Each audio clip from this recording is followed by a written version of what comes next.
एक लड़की अपने अडॉप्शन सेंटर की बिल्लियों को लाइव स्ट्रीम पर दिखा रही थी कि तभी अचानक एक गर्भवती साइबेरियन बाघिन अंदर घुस आए। इंसान, तुम्हारे इलाके में घुसने के लिए मुझे माफ कर दो। क्या तुम मेरे बच्चों को बचा सकती हो? विनती है तुमसे। साइबेरियन बाघिन की गिड़गिड़ाती आवाज सुनकर तांग योयो एकदम सन रह गई। उसने पल भर के लिए खुद को शांत किया और बोली, मुझे अभी तुम्हारी जांच करनी होगी। मैं तुम्हारे पेट को थोड़ा दबाऊंगी। डरना मत, तुम्हें कोई नुकसान नहीं पहुंचाऊंगी। मेरा दिल कहता है कि मैं तुम पर भरोसा कर सकती हूँ। इस कमजोर और बेचैन आवाज ने तांग योयो को और भी यकीन दिला दिया कि ये आवाज ऐसी बाघिन के अंदर से आ रही थी। हालांकि उसे ये सोचने का वक्त ही नहीं मिला कि वो जानवरों की भाषा कैसे समझ पा रही है। उधर लाइव स्ट्रीम देख रहे दर्शक अचानक एक इतनी बड़ी बाघिन को देखकर खुशी और हैरानी से पागल हो गए। क्या ये सच में कोई पेट अडॉप्शन सेंटर है? क्या इतनी बड़ी बाघिन भी एक बिल्ली ही है?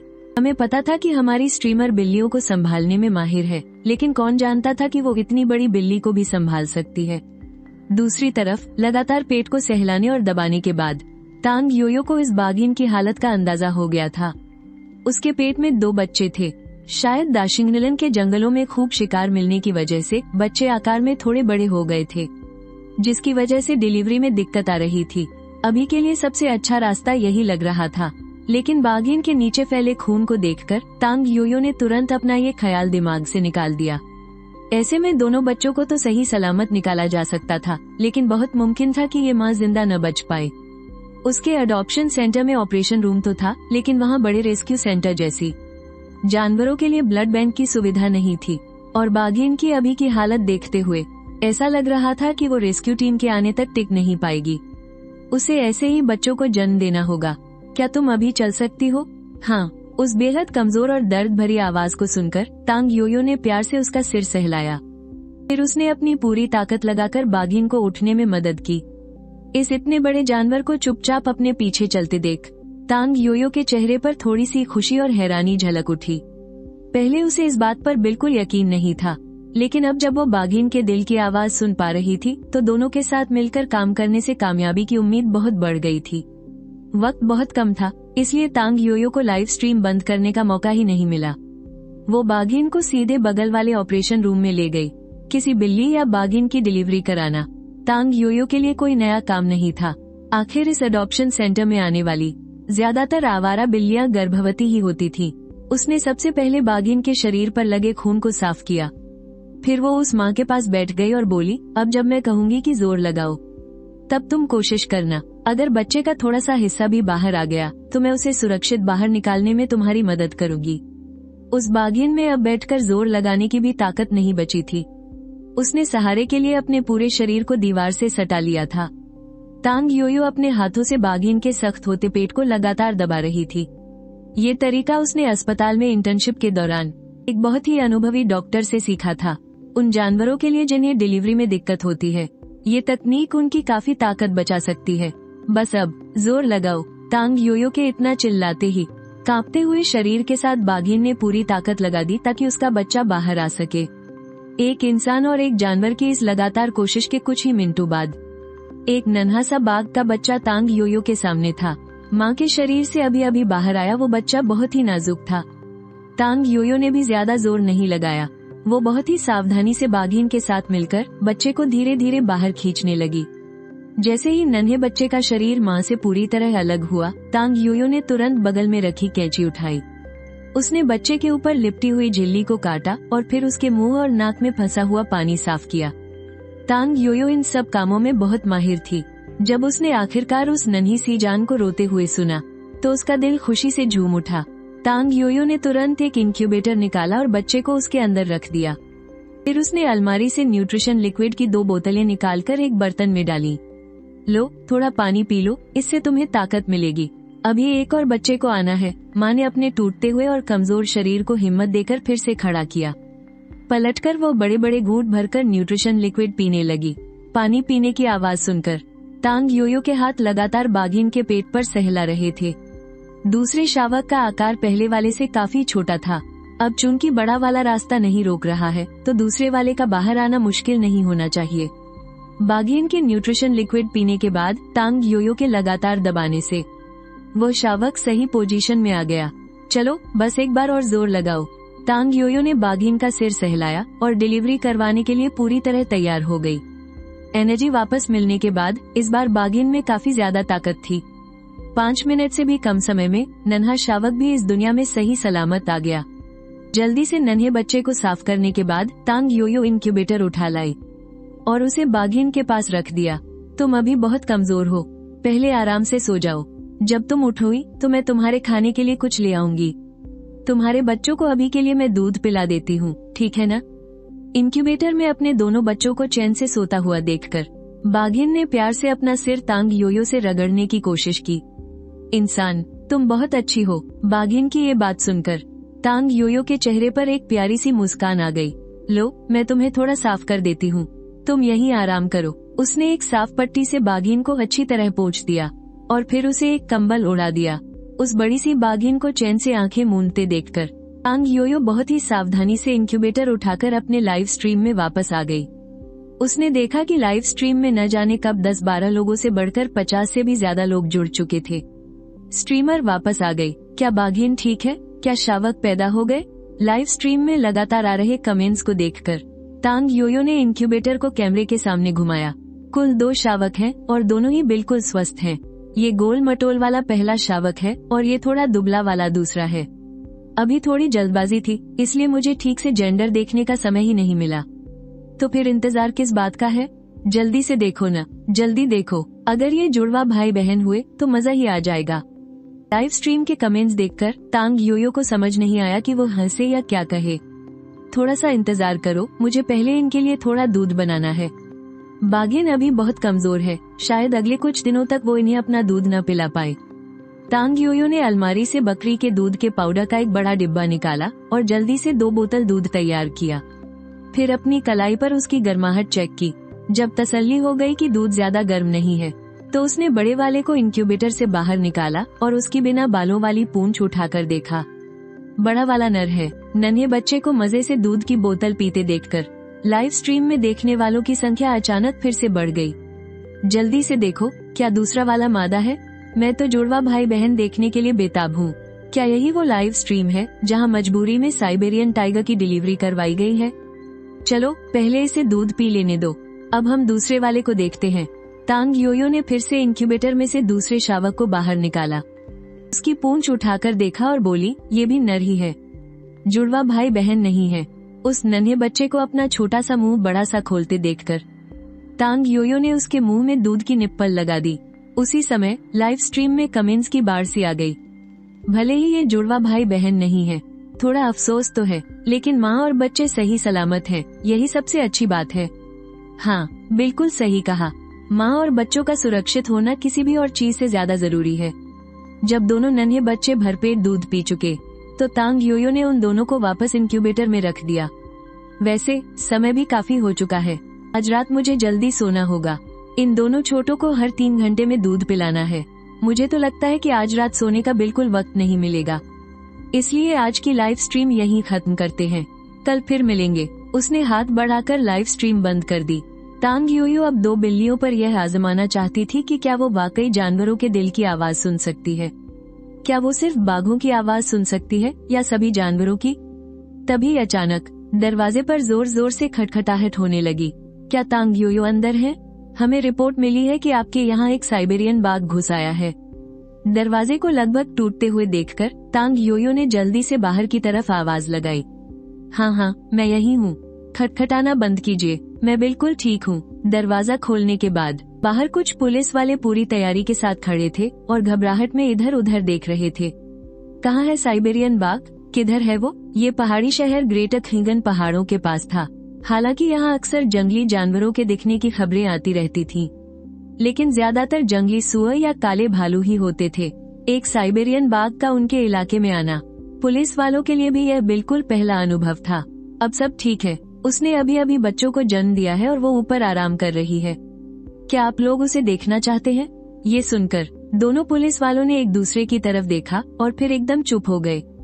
काफी देर बाद थोड़े उम्रदराज पुलिस वाले ने अपना सिर सहलाते हुए कहा, क्या तुम ये कहना चाहती हो कि यह साइबेरियन बाघिन मीलों का सफर तय करके यहाँ आए, सिर्फ तुम्हारे यहाँ बच्चे पैदा करने के लिए?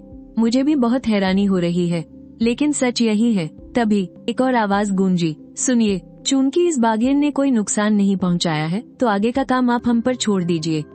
सामने सूट पहने उस आदमी को देखकर तांग योयो एक ही पल में समझ गई, ये पक्का उसी के पेशे का आदमी था। एक जानवरों के डॉक्टर से आने वाली जानवरों के बालों की महक मिटाना लगभग नामुमकिन होता है। नमस्ते तांग योयो, मैं हमारे शहर के वन्यजीव संरक्षण केंद्र का डिप्टी डायरेक्टर हूँ।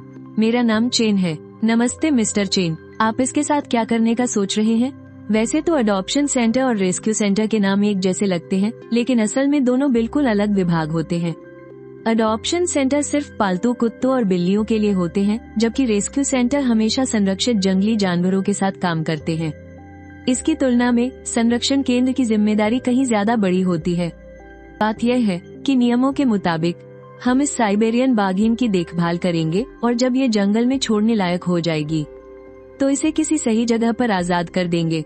आप बेफिक्र रहें, हम सब पेशेवर लोग हैं। मुझे आपके काम पर कोई शक नहीं है।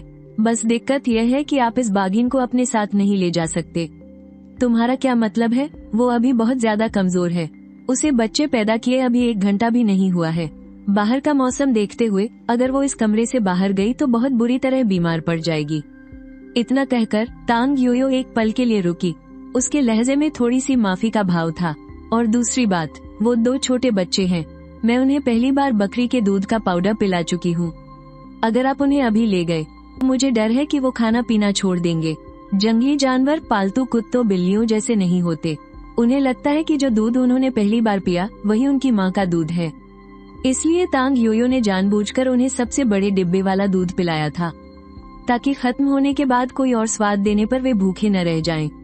डिप्टी डायरेक्टर चेन ये सुनकर अवाक रह गए।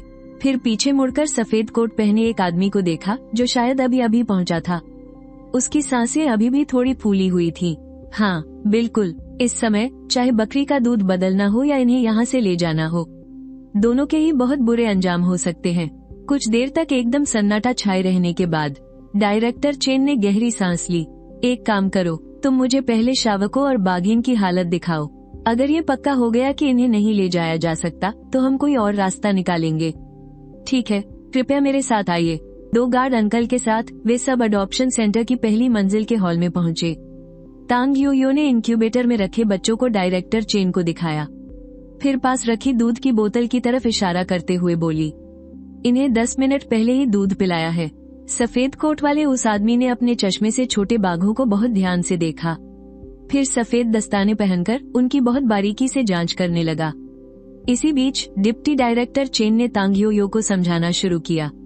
ये जियांग हेंग हैं, विदेश से लौटे हुए वेटनरी डॉक्टर। आजकल ये दाशिंग आनलिंग के जंगलों में इकोलॉजिकल रिसर्च कर रहे हैं। डिप्टी डायरेक्टर चेन की ये बात सुनकर तांग योयो ने जियांग हेंग को थोड़ी हैरानी से देखा। विदेश से पढ़ाई करके लौटा ऐसा इंसान किसी बड़े शहर के रिसर्च सेंटर में दवाइयां बनाने के बजाय इस पहाड़ी शहर के कोने में क्या कर रहा है? जियांग हेंग ने अपनी जांच पूरी की और बोला, दोनों बच्चे बिल्कुल स्वस्थ हैं, यहाँ तक कि ब्रीडिंग सेंटर के औसत बच्चों से भी ज्यादा तंदुरुस्त हैं। ये सुनकर डिप्टी डायरेक्टर चेन ने सिर हिलाया। चलो अब बाघिन को चलकर देखते हैं। फिर वे सब उस जगह गए जहाँ बाघिन आराम कर रही थी। तांग योयो ने बहुत धीरे से दरवाजा खोला। गहरी नींद में सो रही बाघिन की आंखें तुरंत खुल गईं। उसने हवा में सूंघा और उसकी आंखों में एकदम से खौफ और चौकन्नापन आ गया। वो जबरदस्ती अपनी पूरी ताकत लगाकर उठने की कोशिश करने लगी।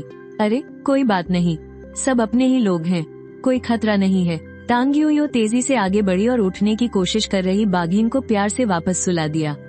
साइबेरियन बाघिन की उठने की ये तकलीफ देखकर जियांग हेंग समझ गया, इस हालत में अगर इसे जबरदस्ती कहीं और ले जाया गया तो इसके अंगों पर बहुत बुरा असर पड़ सकता है और साथ ही घबराहट की वजह से इसकी जान भी जा सकती है। ये सुनकर डिप्टी डायरेक्टर चेन ने एक और गहरी सांस ली और तांग योयो की तरफ सिर हिलाया। उन्होंने उसे यहाँ से ले जाने का ख्याल पूरी तरह छोड़ दिया था। जब तांग योयो ने बाघिन को शांत कर लिया तो वे सब वापस हॉल में आ गए। जियांग हेंग, तुम बताओ, तुम क्या सोचते हो? जियांग हेंग ने अपने लैपटॉप पर कुछ जानकारी देखी और फिर बोला, इस अडॉप्शन सेंटर के पास पूरी परमिशन है। भले ही ये आधा सरकारी ही हो, लेकिन कागजात एकदम पक्के हैं। बस कंजर्वेशन सेंटर से एक लेटर बनवाना होगा। जब मैं नीचे था तो मैंने देखा था, आगे और पीछे के दोनों अहाते बाघिन के घूमने के लिए काफी हैं। और तांग यो यो खुद भी एक डॉक्टर है, तो इलाज की भी कोई चिंता नहीं है। और वैसे भी मैं मदद के लिए हमेशा हाजिर हूँ। जियांग हेंग की इन बातों से डिप्टी डायरेक्टर चेन की चिंता दूर हो गई। अगर ऐसा है तो यो यो, क्या तुम ये जिम्मेदारी ले सकती हो? जो भी चाहिए बेझिझक मांग लेना, पालने में तो कोई दिक्कत नहीं है। बस एक चीज में मुझे आपकी मदद चाहिए होगी। सेंटर के लिए सरकारी फंड बहुत कम आता है। रोजमर्रा का खर्च तो मेरी लाइव स्ट्रीमिंग और लोगों के दिए गए दान से ही चलता है। तो आपको समझना होगा। जब तांग यो यो ने पैसों की बात छेड़ी तो उसकी आंखों में चमक आ गई। अडॉप्शन सेंटर का पैसा तो ऊंट के मुंह में जीरा है, और बातों को तो छोड़ ही दो, बस इन सारी बिल्लियों के लिए रोज एक एक डिब्बा खाना खोलना ही बहुत मुश्किल काम है। अब इस साइबेरियन बाघ के बहाने बड़ी मुश्किल से एक पैसे वाला बकरा हाथ लगा है। अगर सिर्फ इसके खाने पीने का खर्चा भी मांगूं तो भी इतना बड़ा बाघ है।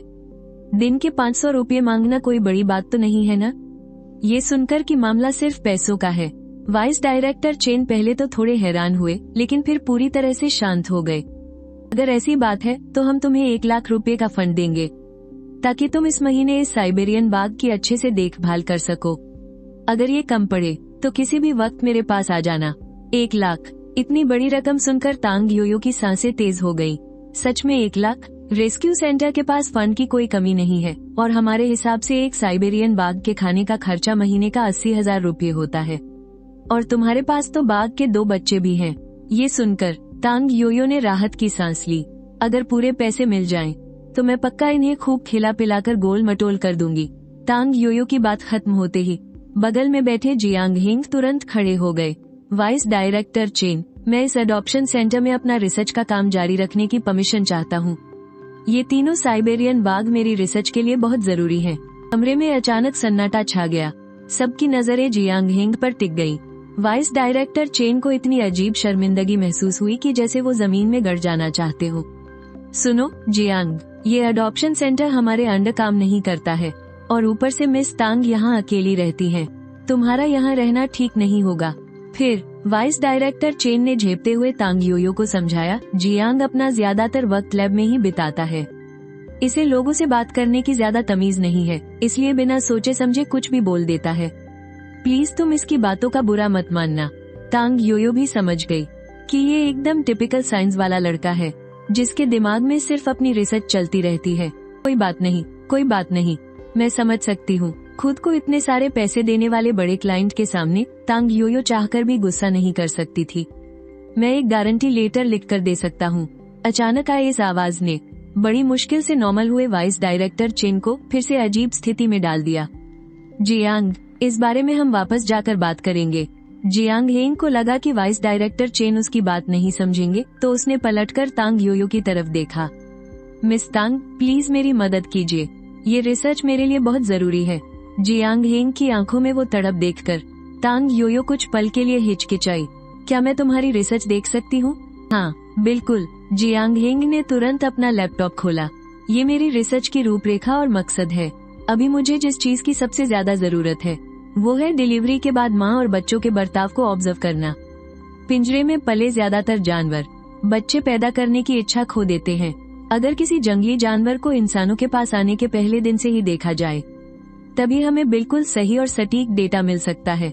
जियांग हेंग को इतने कॉन्फिडेंस के साथ बोलते देख तांग योयो थोड़ी देर चुप रही, और फिर आखिरकार उसने हाँ में सिर हिला दिया। मैं तुम्हें अडॉप्शन सेंटर में डेटा रिकॉर्ड करने और ऑब्जर्व करने की परमिशन दे सकती हूँ, लेकिन तुम्हारी जो भी शर्तें हो बेझिझक बताओ। तांग योयो को राजी होता देख जियांग हेंग ने बिना किसी हिचकिचाहट के सीधे जवाब दिया, अडॉप्शन सेंटर में रोजाना बहुत सारा काम होता है।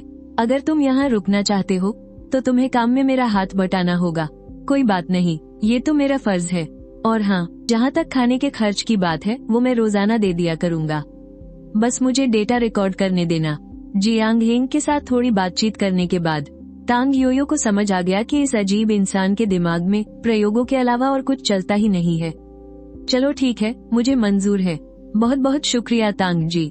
जियांग हेंग को इतनी गंभीरता से धन्यवाद देते हुए देखकर पास खड़े दोनों पुलिस अंकल और डिप्टी डायरेक्टर चेन बिल्कुल सन्न रह गए। आखिर उन्होंने अपनी आंखों से देखा था कि कैसे तांग योयो ने एक सीधे सादे बेवकूफ को उल्लू बनाया है। हर रोज अडॉप्शन सेंटर में मुफ्त मजदूरी करना ही काफी नहीं था। ऊपर से खाने पीने के नाम पर हर महीने 2000 रुपये अलग से देने होंगे। काम करने के लिए उल्टे पैसे देना। तांग योयो ने तो लूटने का ये तरीका एकदम पक्का कर लिया था। उन सबको विदा करने के बाद तांग योयो अपनी उंगलियों पर हिसाब लगाने लगी। साइबेरियन टाइगर एक दिन में बहुत ज्यादा नहीं खाते। अगर वो सुबह सुबह सब्जी मंडी जाकर ताज़ा गोश्त ले आए तो एक दिन के खाने का खर्च करीब 500 रुपये आएगा, और दोनों नन्हे बाघों की बाकी चीजों का खर्च दिन का 20 रुपये भी नहीं है। तो उस 1 लाख रुपये में से आखिर में करीब 80,000 रुपये सीधे उसकी जेब में आएंगे।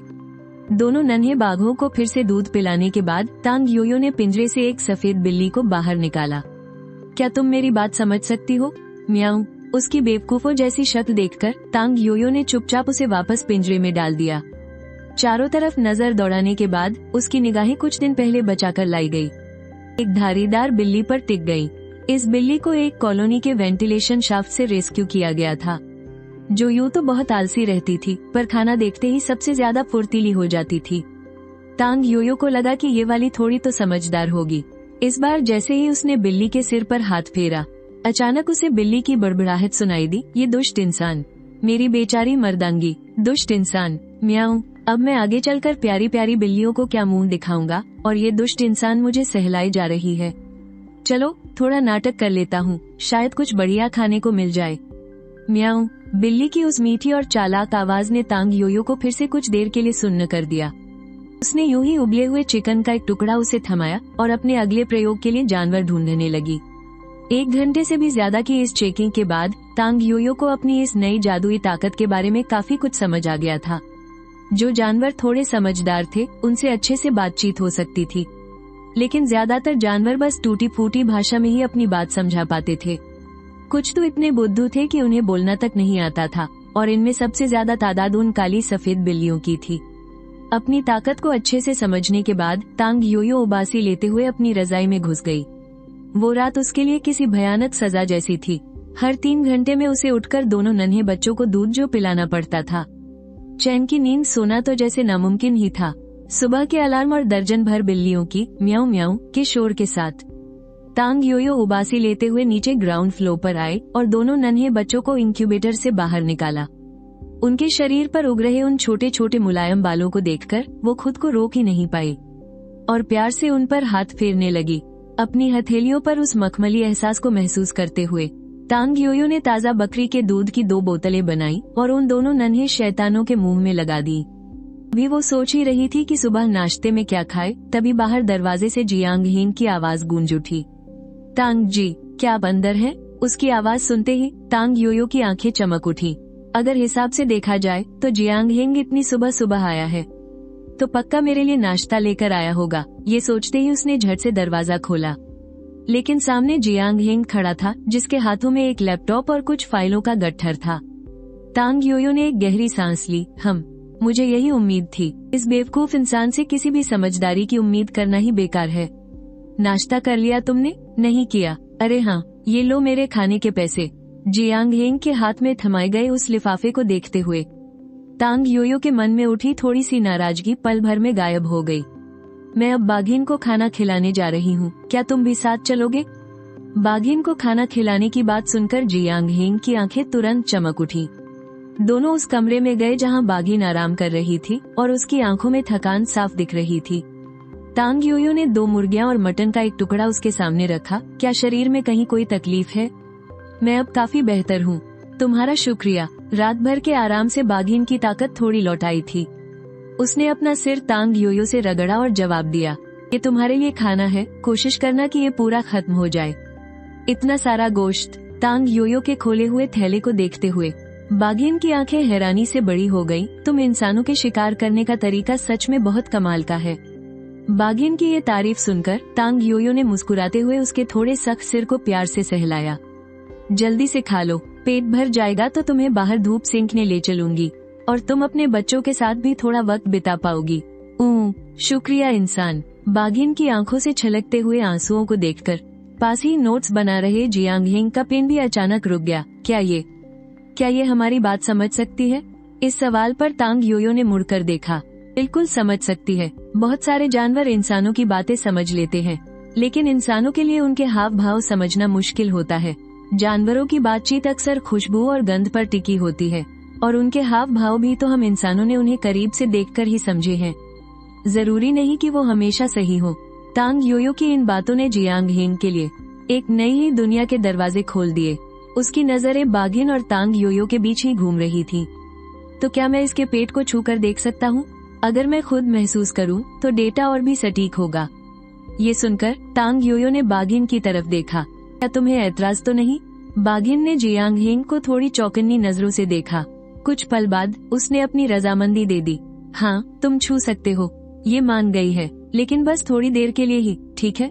ये सुनते ही जियांग हेंग ने पहले एक गहरी सांस ली और फिर बहुत ही संभलते हुए बाघिन के पेट पर हाथ फेरने लगा। तांग योयो ने उस सहमे हुए इंसान और चौकन्नी बाघिन को देखा और फिर मुस्कुराते हुए अपनी लाइव स्ट्रीम की तरफ मुड़ी। मुझे लग रहा है बाघिन बहुत घबराई हुई है। उसने तो खाना भी छोड़ दिया है। उसकी नजरें बस उस बढ़ते हुए हाथ पर ही टिकी हैं। हा हा हा। वैसे कायदे से देखा जाए तो क्या इस नौजवान को ज्यादा घबराना नहीं चाहिए? ये तो बिल्कुल किसी ऑनलाइन डेटिंग वाली पहली मुलाकात जैसा लग रहा है। उसे थोड़ी देर छूने के बाद जियांग हेंग तेजी से 2 कदम पीछे हट गया। उसने अपने माथे से टपकता हुआ पसीना पोंछा। हो गया क्या? हाँ, बिल्कुल। तो मैं अब खाना बनाने जा रही हूँ। खाना खाने के बाद तुम पीछे वाले आंगन में उनके इस प्यारे से परिवार के साथ वक्त बिता सकते हो। ये सुनकर जियांग हेंग की आंखें फिर से चमक उठी। तांग योयो अपने दर्शकों को कैमरे पर लेकर रसोई की तरफ चली गई। उसने 30 किलो चिकन ब्रेस्ट को उबलने के लिए बर्तन में डाल दिया। नाश्ता तैयार होते होते 8 बज गए थे। जियांग हेंग ने अपने सामने सजे हुए लजीज खाने को देखा। वो थोड़ा चुप रहा और बोला, क्या सुबह सुबह इतना भारी खाना सेहत के लिए ठीक है? तांग योयो ने मजाक में कहा, तुम बस चुपचाप खा लो। इंसानों ने इतने सालों तक क्या सिर्फ घास फूस खाने के लिए तरक्की की है? अगर हमें सिर्फ शाकाहारी ही बनना था तो हमारे पूर्वजों को पेड़ों से नीचे उतरने की जरूरत ही क्या थी? जियांग हेंग ने तांग योयो की बात पर आधा अधूरा ही यकीन किया। और फिर जब उनका नाश्ता खत्म हुआ, तांग योयो ने अपनी लाइव स्ट्रीम पर एक नजर डाली और अचानक उसे एक बहुत ही खुशी देने वाला कमेंट दिखा। योयो, मुझे अडॉप्शन सेंटर पहुंचने में बस 10 मिनट और लगेंगे। मुझे 15 मिनट लगेंगे। आज तो मैं 2 प्यारी प्यारी बिल्लियां घर ले जाने वाला हूँ। ये मैसेज पढ़ते ही तांग योयो खुशी से उछल पड़ी और दौड़कर बिल्लियों के पिंजरे के पास गई और उसने छोटी बिल्लियों को समझाना शुरू किया, सब ध्यान से सुनो। अभी बस थोड़ी ही देर में 2 लोग तुम में से किसी को गोद लेने आ रहे हैं। जिसे भी चुना जाएगा ना, उसकी तो समझो ऐश हो जाएगी। इसलिए सब अच्छे से बर्ताव करना। फिर तुम्हें कभी खाने पीने की कोई कमी नहीं होगी और कोई रोज तुम्हारे साथ खेलने के लिए भी होगा। 10 मिनट बाद स्पोर्ट्सवेयर पहने हुए एक आदमी अंदर आया। नमस्ते योयो, मेरा नाम मिस्टर सू है। नमस्ते मिस्टर सू, क्या मैं जान सकती हूँ कि आप कैसी बिल्ली गोद लेना चाहते हैं? मैं आपको कुछ बिल्लियाँ दिखा सकती हूँ। मिस्टर सू ने कहा, मुझे एक ऐसी बिल्ली चाहिए जो थोड़ी समझदार हो। क्या ऐसी कोई बिल्ली मिलेगी? तांग योयो ने कल रात किए गए अपने एक छोटे से टेस्ट को याद किया और उसने तुरंत कुछ पिंजरों की तरफ इशारा कर दिया। ये लिहुआ बिल्ली, ये सिल्वर ग्रेडेड बिल्ली और ये टैबी बिल्ली, ये तीनों ही काफी समझदार हैं। ये छोटे छोटे वाक्यों का मतलब आसानी से समझ लेती हैं। बात करते करते तांग योयो ने उन पिंजरों के दरवाजे खोल दिए और उन तीनों नन्हे शैतानों को जमीन पर कूदने दिया।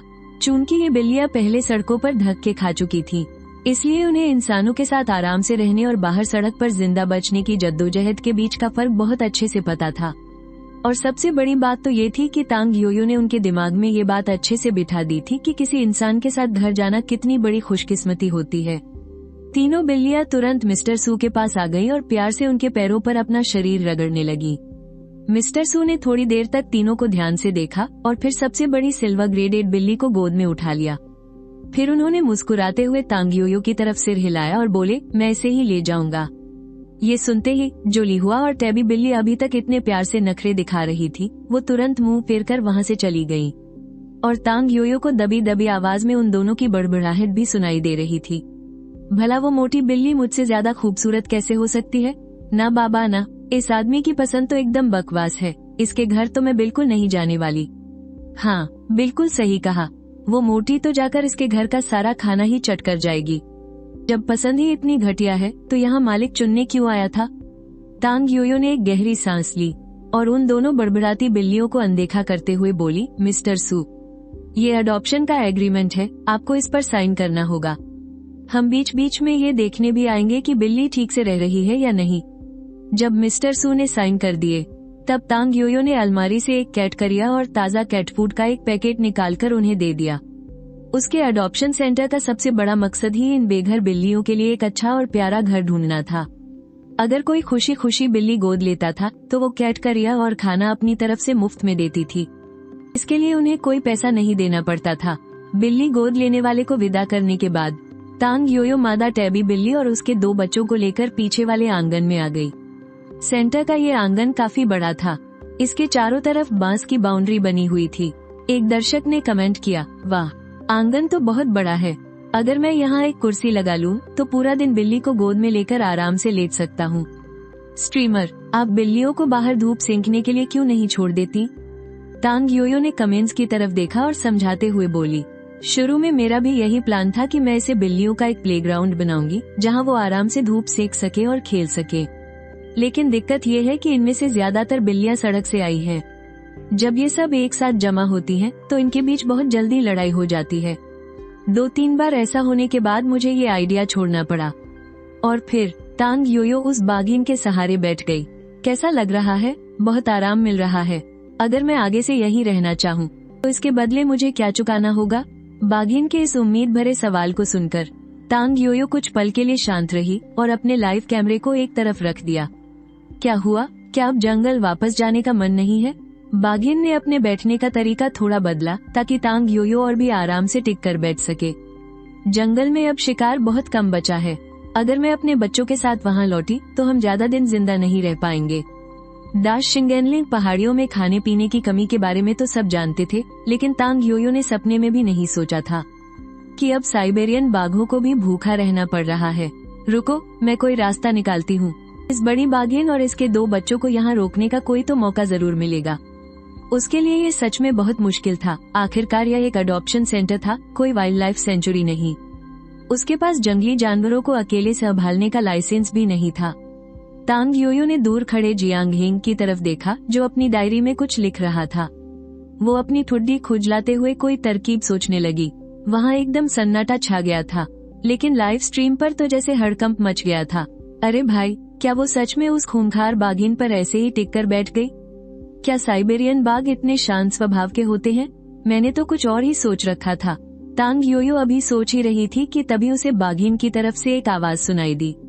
तुम चाहो तो उन छोटे बच्चों को धूप सेंकने के लिए बाहर छोड़ सकती हो। अगर वे आपस में लड़े तो मैं उन्हें संभाल लूंगी। बाघिन की ये बात सुनकर तांग योयो थोड़ा हिचकिचाई और फिर उसने हाँ में सिर हिला दिया। 10 मिनट से भी कम समय में उसने सारी बिल्लियों को पीछे वाले आंगन में छोड़ दिया। इधर उधर उछल कूद करते उन छोटे शैतानों को देखकर तांग योयो ने पास से ही एक सफेद बिल्ली को गोद में उठाया और कैमरे पर दिखाते हुए बोली, ये सफेद बिल्ली मुझे मेरे स्कूल के पास वाली कॉलोनी में मिली थी। वैसे तो ये ज्यादा चिपकू नहीं है, लेकिन ये बहुत समझदार और बात मानने वाली बिल्ली है। चलो, सबको अपना गुस्से वाला चेहरा दिखाओ। ये सुनते ही इस छोटे नवाब ने तुरंत अपने दांत दिखाए और कैमरे की तरफ देखकर फुफकार मारी। और तभी उसके अंदर से एक कड़वी सी भड़ास सुनाई, ऐसी बेवकूफी भरी हरकत करना।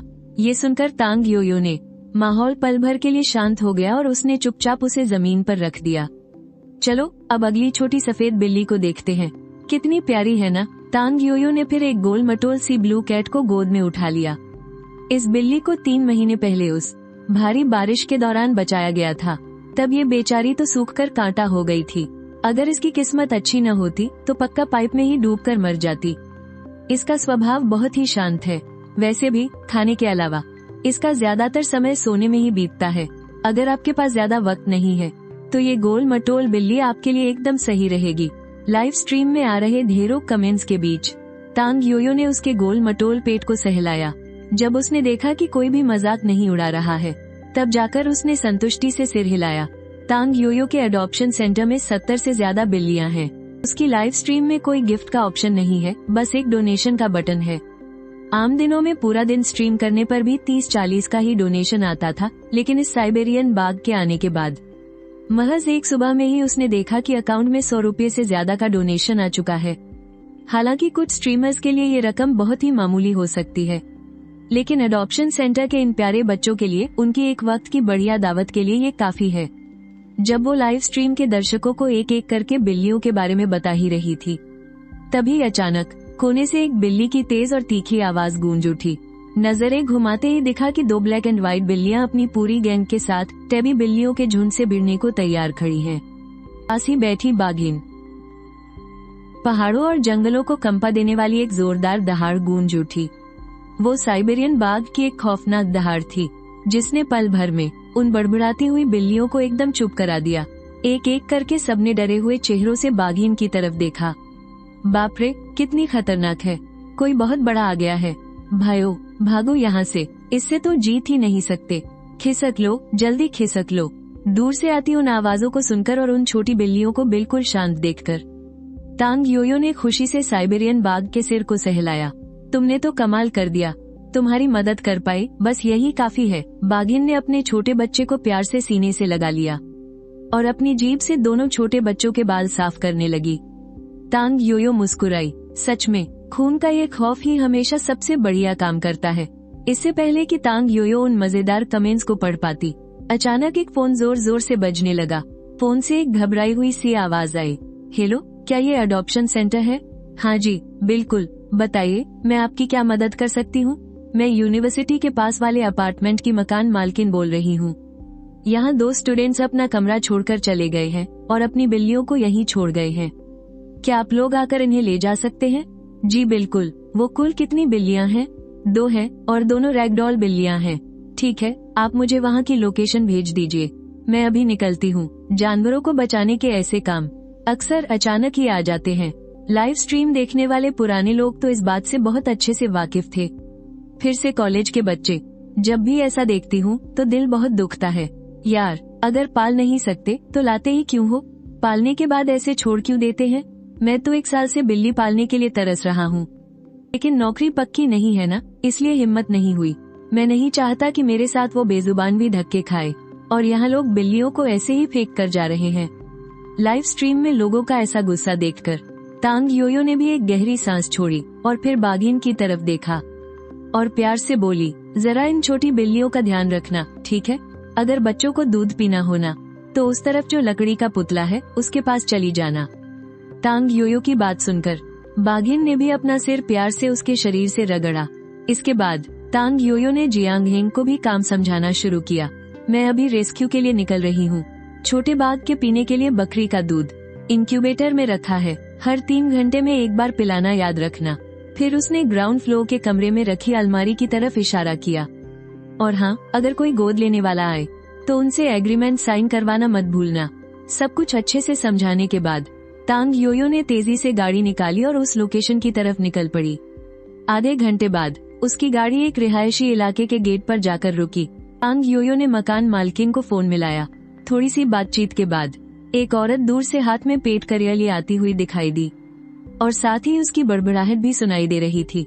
पता नहीं आजकल के इन जवानों के दिमाग में क्या चलता रहता है। भाई, ये भी तो 2 जाने ही है ना, ऐसे ही कमरे में छोड़कर चले गए। अगर आज मैं वहाँ से नहीं गुजरती ना तो पक्का ये दोनों भूखे ही मर जाते। तांग योयो को अब इन सब बातों की आदत सी हो गई थी। उसने उस करियर के अंदर बैठी दोनों बिल्लियों की तरफ देखा और पूछा, ये बेचारी कब से भूखी है? शायद 1 हफ्ता तो हो ही गया होगा। मैंने बस अभी इन्हें थोड़ा सा पानी पिलाया है। ठीक है, तो फिर इन बिल्लियों को मैं अपने साथ ले जाती हूँ। इन 2 मासूमों की जान बचाने के लिए आपका बहुत बहुत शुक्रिया। अरे कोई बात नहीं, कोई बात नहीं, बस इन्हें रहने के लिए एक अच्छी जगह मिल जाए, इतना ही काफी है। ये साफ दिख रहा था कि वो मकान मालकिन बहुत ही नेक दिल इंसान थी। तांग योयो ने गाड़ी मोड़ी और वापस अडॉप्शन सेंटर की तरफ चल दी। रास्ते में रेड लाइट पर रुकने के दौरान उसने लाइव स्ट्रीम देख रहे लोगों को भी सारी बात तफसील से बताई। आमतौर पर अडॉप्शन सेंटर साल में 2 बार सबसे ज्यादा बिजी रहता है। पहला तो यही, जब कॉलेज के बच्चों का ग्रेजुएशन होता है। इस वक्त सबसे ज्यादा बिल्लियों को बेघर किया जाता है। मेरे पुराने व्यूअर्स को तो पता ही होगा, पिछले साल इसी समय अडॉप्शन सेंटर ने एक दिन में ज्यादा से ज्यादा 17 बिल्लियों को रेस्क्यू किया था। और दूसरा बिजी समय होता है वसंत का मौसम, जब बिल्लियां ब्रीडिंग शुरू करती हैं। इस दौरान सड़कों पर सबसे ज्यादा लावारिस बिल्लियां देखने को मिलती हैं और उनमें से ज्यादातर तरह तरह की बीमारियों से जूझ रही होती हैं। तांग योयो की बात जैसे ही खत्म हुई, लाइव स्ट्रीम में पुराने फैंस के कमेंट्स की बाढ़ आ गई। हाँ यार, पिछले साल यूनिवर्सिटी के आसपास हर जगह बेघर बिल्लियां थीं। मैंने तो कईयों को भूख से मरते हुए भी देखा था। बस यही उम्मीद है कि लोग खरीदने के बजाय गोद लेने को बढ़ावा दें, वरना ये सब कभी नहीं रुकेगा। लाइव स्ट्रीम के इन्हीं कमेंट्स के बीच गाड़ी वापस अडॉप्शन सेंटर पहुंच गई। तांग योयो दोनों बिल्लियों को लेकर चेकअप रूम में गई और बहुत ही प्यार से बक्से के अंदर मौजूद बिल्लियों को ऑब्जर्वेशन टेबल पर रखा। दोनों की दोनों रैगडॉल नस्ल की बिल्लियां थीं। उनके बाल बहुत घने थे, लेकिन काफी समय से कुछ न खाने की वजह से वो इतनी कमजोर हो गई थी कि ठीक से खड़ी भी नहीं हो पा रही थी। तांग योयो ने ग्लव्स पहने और अपने हाथों को सैनिटाइज किया। फिर उसने प्यार से दोनों नन्हे बच्चों को सहलाया। बहुत भूख लगी है न? इस 2 पैरों वाले इंसान की महक बिल्कुल मेरी माँ जैसी है। मुझे भी बहुत भूख लगी है। मुझे माँ की बहुत याद आ रही है। इन नन्हे बच्चों की आवाज सुनकर तांग योयो एकदम से चौंक गई। फिर उसने एक गहरी सांस ली और उनका अच्छी तरह से चेकअप करना शुरू कर दिया। किस्मत से पूरे चेकअप के बाद भूख की वजह से आई कमजोरी को छोड़कर और कोई दिक्कत नहीं निकली। तांग योयो ने राहत की सांस ली और लाइव स्ट्रीम की तरफ देखते हुए कहा, खुशखबरी, इन दोनों को कोई भी बीमारी नहीं है। भूख के कारण इनका पेट थोड़ा खराब है, वरना ये बिल्कुल तंदुरुस्त हैं। लाइव स्ट्रीम में लोगों ने कमेंट किया, मुझे तो बहुत गुस्सा आ रहा है। इनके मालिक ने बिना किसी बात के इन्हें बेघर कर दिया। लोगों को कब ये बात समझ आएगी कि इन प्यारे बच्चों के अंदर भी भावनाएं होती हैं। उफ, अब उम्र हो गई है, मुझसे ये सब देखा नहीं जाता। तांग योयो ने चिकन ब्रेस्ट को मीट ग्राइंडर में डालकर बारीक पीस लिया। फिर उस पिसे हुए गोश्त को एक कटोरी में निकाला और उन दोनों बच्चों के सामने रख दिया। पहले थोड़ा खा लो, फिर मैं तुम दोनों के लिए एक प्यारा सा बिस्तर लगाती हूँ। गोश्त की महक पाते ही दोनों बच्चे झटपट खाने लगे। उनके सामने बैठी तांग योयो और लाइव स्ट्रीम देख रहे लोग साफ देख सकते थे कि उन दोनों की आंखों से आंसू छलक रहे थे। तांग योयो अपनी कुर्सी पर पीछे की तरफ टिक गई और फिर व्यूअर्स से बातें करने लगी। असल में मैं कई बार सबको यही समझाती हूँ कि अगर कोई जानवर पालना है न, तो बेहतर है कि बहुत ज्यादा समझदार जानवर न पालें। वो जितने समझदार होते हैं उतना ही ज्यादा चीजों को महसूस करते हैं। ये जो वक्त उन्होंने सड़क पर भूख में काटा है न, इन्हें अच्छी तरह पता है कि इनके साथ क्या हुआ है। बस वो अपने मालिक के साथ इतने वक्त तक रहे हैं कि उनके लिए इस सच पर यकीन करना बहुत मुश्किल है। लाइव स्ट्रीम में कमेंट्स आए, ये सुनकर बहुत तकलीफ हो रही है। इन्होंने तो कुछ गलत भी नहीं किया था। दिल टूट गया यार, कितनी प्यारी बिल्लियां हैं ये। ना कोई शोर, ना कोई नखरे, आखिर कोई ऐसा क्यों करेगा? यो, क्या तुम इन्हें थोड़ा और खाना दे सकती हो? बेचारी कितनी मासूम लग रही हैं।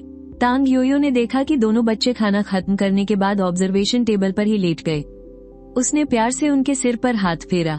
मेरी बात सुनो, अब से यहाँ तुम्हें भरपेट खाना मिलेगा, पीने को पानी मिलेगा, लेकिन जब भी कोई तुम्हें देखने आए तो तुम्हें थोड़ी मेहनत करनी होगी, थोड़ा प्यार जताना, और अगर किस्मत अच्छी रही तो कोई बहुत ही अच्छे दिल वाला मालिक तुम्हें अपने साथ एक नए घर ले जाएगा। वहाँ कोई नई मम्मा या नए पापा बहुत प्यार से तुम्हारी देखभाल करेंगे। ये दोनों छोटे बच्चे सच में बहुत ही समझदार किस्म के थे। भले ही तांग योयो की बातें थोड़ी लंबी थी, फिर भी वो उनका मतलब अच्छे से समझ रहे थे। नया घर ना, वो लोग हमें हमारी मम्मा की तरह तो नहीं छोड़ देंगे ना? उनमें से जो बच्चा बड़ा भाई लग रहा था, उसकी यह बात सुनकर तांग योयो ने भी प्यार से उसका सिर सहलाया। अरे तुम फिक्र मत करो, अगर नए मालिक तुम्हें अपने साथ ले जाते हैं ना, तो वो तुम्हें कभी अकेला नहीं छोड़ेंगे। जो लोग अडॉप्शन सेंटर से बिल्लियों को ले जाने आते हैं वो दिल के बहुत अच्छे और दयालु होते हैं। और सच कहूँ तो अब तक तांग योयो ने कई बार उनके नए घरों में जाकर देखा है और कभी भी किसी ने उन्हें वापस नहीं छोड़ा है।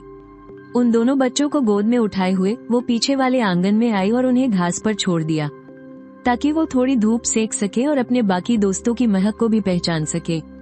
इसके बाद तांग योयो ने जियांग हेंग की तरफ देखा, जो बड़ी मुश्किल से एक छोटे बाघ को दूध पिलाने की कोशिश कर रहा था। क्या हाल है? कोई दिक्कत तो नहीं हो रही ना? सब एकदम ठीक है, बस उस दीवार के बाहर से लगातार कुछ आवाजें आ रही हैं। मुझे पक्का नहीं पता कि वो क्या है। ये सुनते ही तांग योयो थोड़ी हैरान रह गई और जियांग हेंग के इशारे की तरफ आगे बढ़ी। बांस की उस दीवार के दूसरी तरफ सच में एक अजीब सी धीमी आवाज आ रही थी, जैसे कोई दीवार को कुतर रहा हो या फिर किसी जानवर के दर्द में कराहने की आवाज हो। तांग योयो पीछे वाले दरवाजे से होते हुए दीवार के उस पार गई। दीवार के बाहर का नजारा अब उसके सामने था। उसने देखा कि एक बेचारा घायल कुत्ता जमीन पर एक करवट से लेटा हुआ है। और बांस को चबाने की कोशिश कर रहा है, ये देखने के लिए कि उसका स्वाद कैसा है। तांग योयो ने दीवार के अंदर की तरफ जोर से आवाज लगाई, जियांग हेंग, जल्दी से एक छोटी गाड़ी लेकर मेरे पास आओ। तांग योयो की आवाज सुनते ही जियांग हेंग ने बड़े भारी मन से अपनी गोद में बैठे उन दोनों को, छोटे बाघ को बाघिन को वापस कर दिया और फिर एक ठेला धकेलते हुए तेजी से पीछे से दौड़कर आए। उसके साफ दिख रहे बड़े से गर्भवती पेट को देखकर तांग योयो ने अपनी भौहें सिकुड़ी और अपना हाथ बढ़ाकर उसके सिर को सहलाया। फिर थोड़े हिचकिचाते हुए स्वर में पूछा, मैं अब तुम्हें इलाज के लिए वापस ले जा रही हूँ, विरोध मत करना, ठीक है? चबाया नहीं जा रहा, बहुत सख्त है, मैं एक बार और कोशिश करती हूँ। इस बेवकूफ कुत्ते के शरीर से आती हुई आवाजों को सुनकर तांग योयो ने एक गहरी सांस ली। चलो छोड़ो, सीधे ही काम शुरू करते हैं, लगता है अब ये कोई विरोध नहीं करेगी। दोनों ने मिलकर झटपट उस बेवकूफ हिरण को ठेले पर लादा और उसे वापस अडॉप्शन सेंटर ले आए। फिर बड़ी मुश्किल से जोर लगाकर इस जीव को ऑब्जर्वेशन टेबल पर लिटाया, जिसके बाद तांग योयो ने अल्ट्रासाउंड मशीन चालू की और पूछा, क्या तुम्हें इसे चलाना आता है? हाँ, आता है, ये पक्का हो जाने के बाद कि जियांग हेंग को कोई परेशानी नहीं होगी। तांग योयो ने उस बेवकूफ हिरण की चोटों की जांच करना शुरू किया। उसके बाएं पिछले पैर पर एक बहुत गहरा जख्म था। निशानों को देखकर तो यही लग रहा था कि पक्के तौर पर इसे किसी जानवर ने बुरी तरह काटा है। तांग योयो ने फोरेसेप्स से अच्छी तरह चेक किया। चलो, किसी नस को कोई नुकसान नहीं पहुंचा है। फिर बीटाडीन से उस जख्म को साफ किया और उसके बाद ही उस पर दवाई लगाना शुरू किया। जियांग हेंग की रिपोर्ट आने में भी ज्यादा वक्त नहीं लगा। ये तो प्रेग्नेंट है, कुल 2 बच्चे हैं, इसके बच्चे देने में अभी लगभग 10 दिन और लगने चाहिए। ये सुनकर तांग योयो के पट्टी बांधते हुए हाथ एक पल के लिए रुक गए। फिर से 2, हाँ, बच्चों के दिल की धड़कन साफ देखी जा सकती है। धड़कन देखकर लग रहा है कि वो बिल्कुल स्वस्थ हैं। तांग योयो को उस बेवकूफ हिरण पर मेहनत से पट्टी बांधते हुए देखकर जियांग हेंग कुछ पल के लिए हिचकिचाया और फिर धीमी आवाज में पूछ ही लिया, अरे सुनो, क्या हम इन्हें भी यहाँ रख सकते हैं?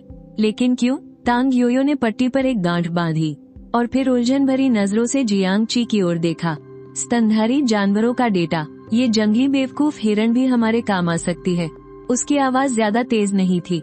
ये सुनकर तांग योयो उसे कुछ पल के लिए घूरती रही और फिर उसने सवाल किया, कंजर्वेशन सेंटर में इस बेवकूफ हिरण के खाने का खर्च कितना है? महीने का लगभग 2000 के आसपास। चूंकि इनका संरक्षण स्तर सिर्फ लेवल 3 पर है, इसलिए फिलहाल इसके लिए फंड ज्यादा नहीं है। 2000 भी कोई छोटी रकम नहीं है। इसकी चोट का इलाज और फिर बच्चों का जन्म, इसे कम से कम 2 महीने तो यहाँ रहना ही पड़ेगा। ये बात सुनकर जियांग हेंग के मोटे दिमाग की बत्ती आखिरकार जल ही गई। इसका मतलब तुम मान गई? हाँ, लेकिन आज दोपहर को तुम्हें पीछे वाले अहाते में इसके लिए पिंजरा साफ करना पड़ेगा। और हाँ, कंजर्वेशन सेंटर के फंड वगैरह के लिए भी तुम्हें ही अप्लाई करना होगा। ठीक है, कोई परेशानी नहीं। तांग योयो को राजी होता देखकर जियांग हेंग थोड़ा खुश हो गया। भले ही वो तांग योयो के यहाँ अपनी जेब से पैसे देकर काम कर रहा था, पर असल में उसकी रिसर्च एक बहुत ही अहम प्रोजेक्ट था और उसके पास फंड इस्तेमाल करने की पूरी पावर थी। कंजर्वेशन सेंटर भले ही नाम के लिए उसका बॉस था, लेकिन हकीकत में वे कुछ भी करे, उन्हें उसकी बात माननी ही पड़ती थी। जख्म का इलाज पूरा करने के बाद दोनों ने मिलकर उस बेवकूफ कुत्ते को ठेले पर चढ़ा लिया। तांग योयो इस बोझ को धकेलते हुए पीछे के अहाते में आकर रुक गई। बाघिन ने तांग योयो की तरफ से लाए जा रहे उस बेवकूफ कुत्ते को देखा और वो जोश से भर उठी। खाने की कितनी बढ़िया महक आ रही है, क्या यह मेरे लिए है? हालांकि उसका शरीर अभी भी थोड़ा कमजोर था, फिर भी वो झपट कर आगे आई। इतना खुशबूदार खाना है, क्या आज मेरी दावत है? बिल्कुल नहीं, ये तुम्हारा खाना नहीं है। खतरे के उस पल में तांग योयो तुरंत उस बेवकूफ रो हिरण के सामने आ गई। ओह, तो ये खाना नहीं है? साइबेरियन बाघिन ने थोड़ी निराशा के साथ कहा। दिलचस्पी खत्म होने पर वो वापस घास पर लेट गई, ये देखकर कि अब उसका हमले का कोई इरादा नहीं है। तांग योयो ने राहत की सांस ली, लेकिन तभी पीछे से एक आवाज आई, जिससे तांग योयो ने तुरंत पीछे मुड़कर देखा। अरे, इसका स्वाद तो बड़ा अजीब है, पक्का नहीं कह सकता। लाओ, थोड़ा और चख कर देखता हूँ। तू अपना मुंह बंद रख।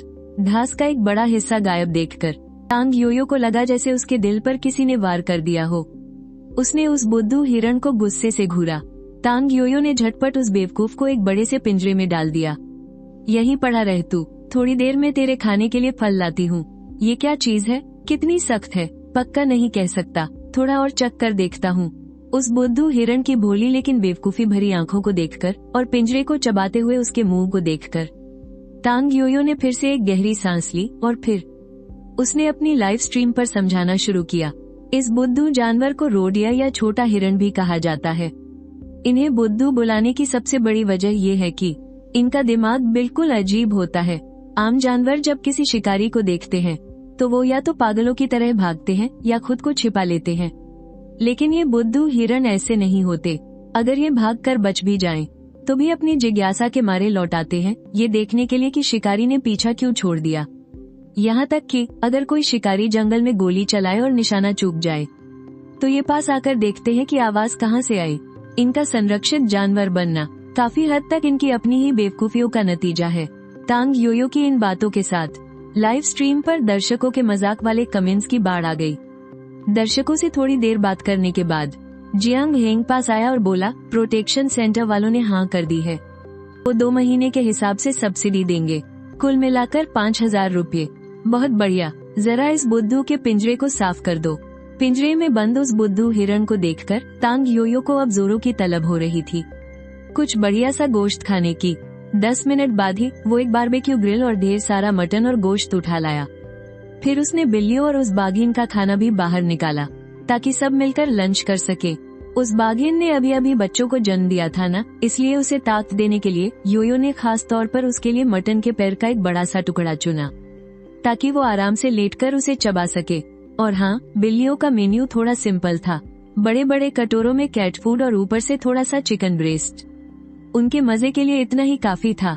और तो और आज आए उस बुद्धू कुत्ते को भी 1 किलो सेब मिल गए ताकि वो आराम से बैठकर कुतरता रहे। उधर लाइव स्ट्रीम देख रहे दर्शकों को स्क्रीन पर बस एक ही नजारा दिख रहा था। तांग योयो और जियांग हेंग मजे से बारबेक्यू खा रहे हैं। उनके आसपास दर्जनों बिल्लियां और एक बड़ी और 2 छोटी साइबेरियन बाघिनें घूम रही थीं। और थोड़ी दूर पर वो बुद्धू कुत्ता किसी जादुई जानवर की तरह कड़क कड़क सेब चबाने में लगा था। ये नजारा सच में कितना प्यारा था ना। जिंदगी अब पटरी पर आ रही है ना। हे योयो शायद वो दिन भूल गई है जब वो बिल्लियों के हिस्से का चिकन ब्रेस्ट भी छीनकर खा जाया करती थी। हाँ बिल्कुल, मुझे याद है, तब योयो ने अपने चावल की आखिरी कटोरी भी खत्म कर दी थी और अगले दिन भूख के मारे उसने बिल्लियों से चिकन के 2 टुकड़े छीन लिए थे, है ना।